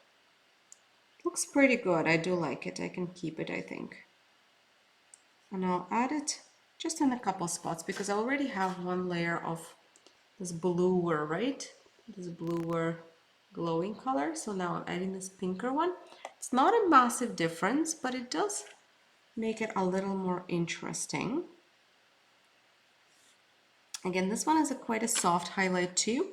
You don't see it very much. It's not gold. Gold is gonna pop. This two are very almost like they almost merge into the image because they're so the same colors, just lighter and in metallic. So they add that glow and they add that complexity, but they don't add contrast. Maybe a little bit, slight contrast. You see, this starts looking like a highlight. It starts glowing, which is why we add in them for the glow.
All right, and that's for that color. And now I'm gonna move to the most poppy one, which is gonna be gold. So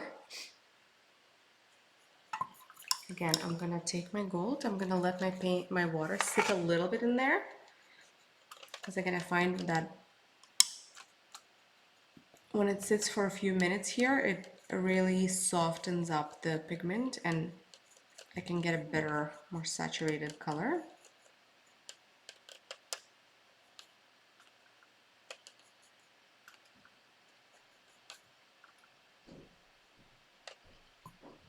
Get some more water to sit in there. All right, and with this gold, I'm gonna start by adding the poppiness right here. Oops. Just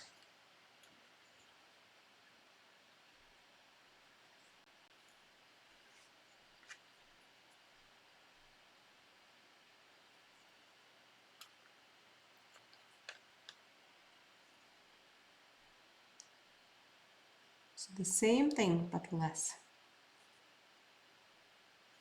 Because this will glow the most once it dries. So you don't need as much of it. I'm gonna add some right here, just on the ends, and on this piece on top. It didn't dry yet, so you can see the glow, but once it dries, it's gonna appear. Metallics are funny like that. They gotta dry first. I'm gonna add a bit of design with gold to this little skirts here, just like a dotty design.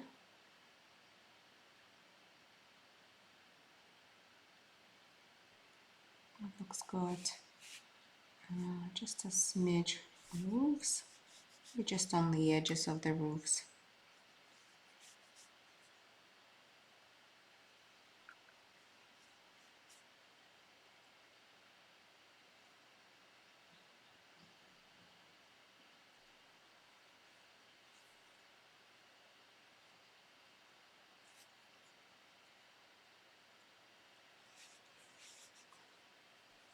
Definitely in the middle of this tower here.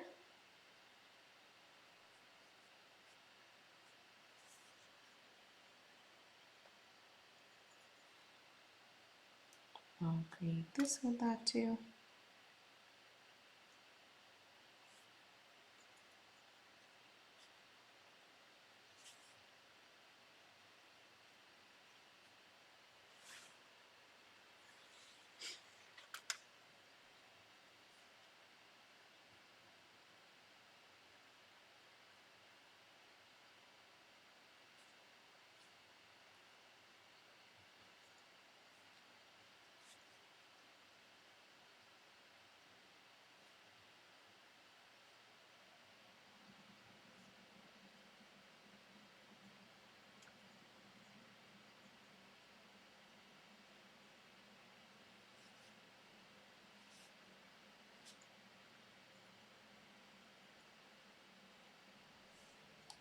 And I want to add some glow to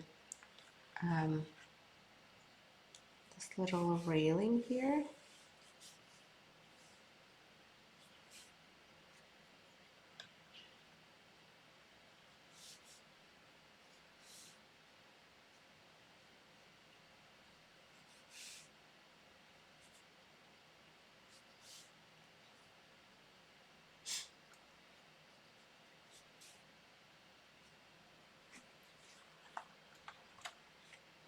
Then to the steps going down. But it's going to be not a straight lines, it's going to be more of little flicks. The couple dots closer to the side, so as they get closer to the left and the right, from flicks they turn more into little dots, like a really small flicks. So the longer ones should be in the middle, and the shorter ones should be closer to the sides.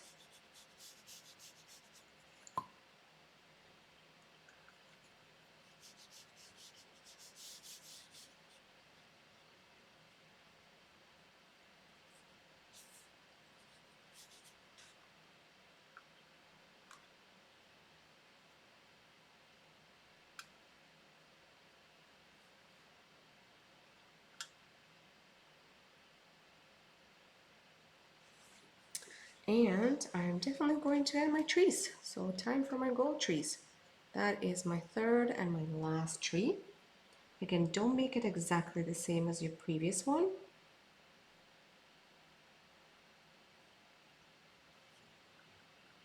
Usually try to make every following tree a little bit smaller and a little bit different so I can see my previous trees too.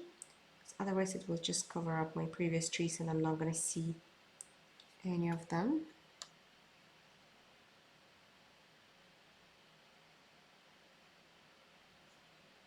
Some grass on the bottom. That's the tree. And I'll do the same on the other side.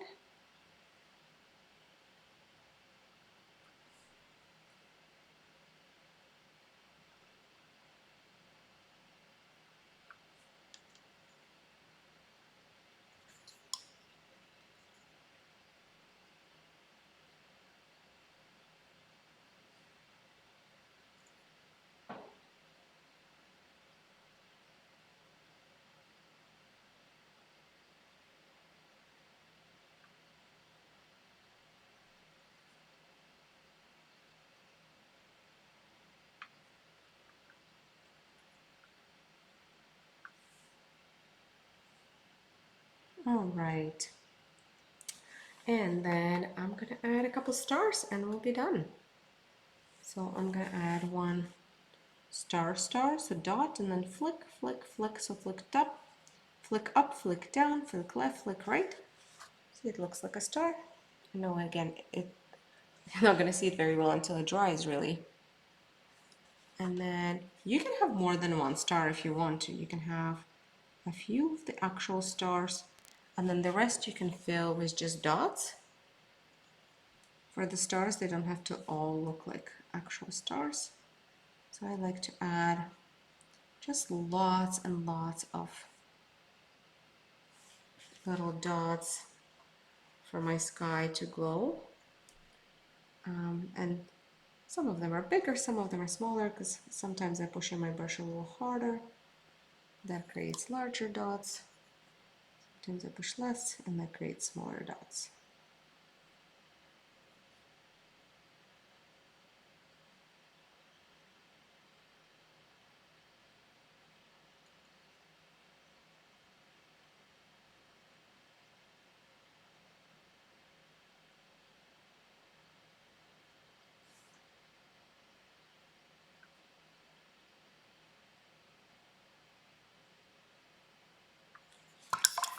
Ta-da! And after that, we're officially done.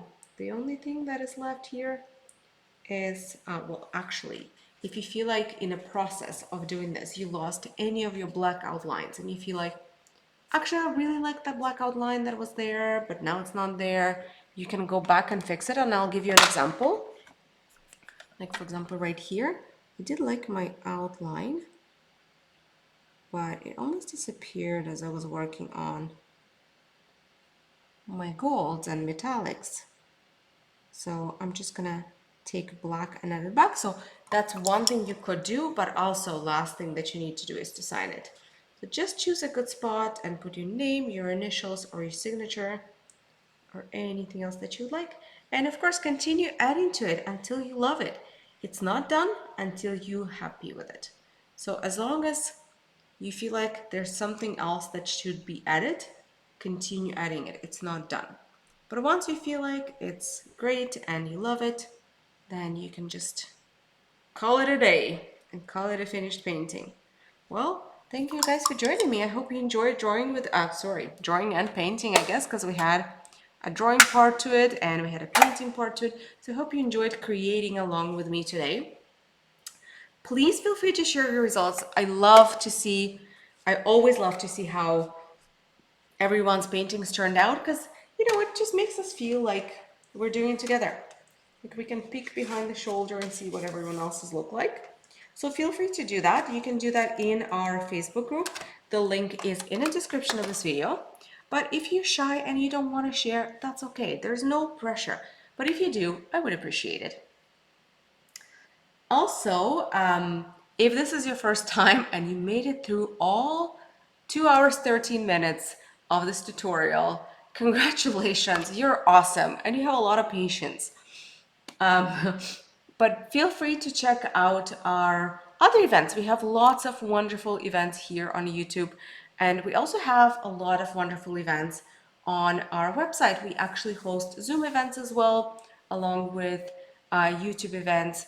So, and we host about one daily pretty much of something. So feel free to check out our website and see if anything piques your interest. Everything is usually scheduled about a month in advance, so there's a lot to choose from. And of course, if you guys really enjoyed this and maybe learned something new and you want to say thank you by tipping me, there's always an option like that too. There is a PayPal link in the description of this video. You can just click on it and choose any amount and send it my way. And all the tips are always, always greatly appreciated because they help to support us artists so we can continue making videos, so we can continue making tutorials. And for those of you guys who did already pre-tip using our website, you are awesome. We really appreciate you. And I would say that's pretty much it. Thank you guys for joining me. Thanks, thanks, thanks everyone. Enjoy the rest of your day. Bye guys.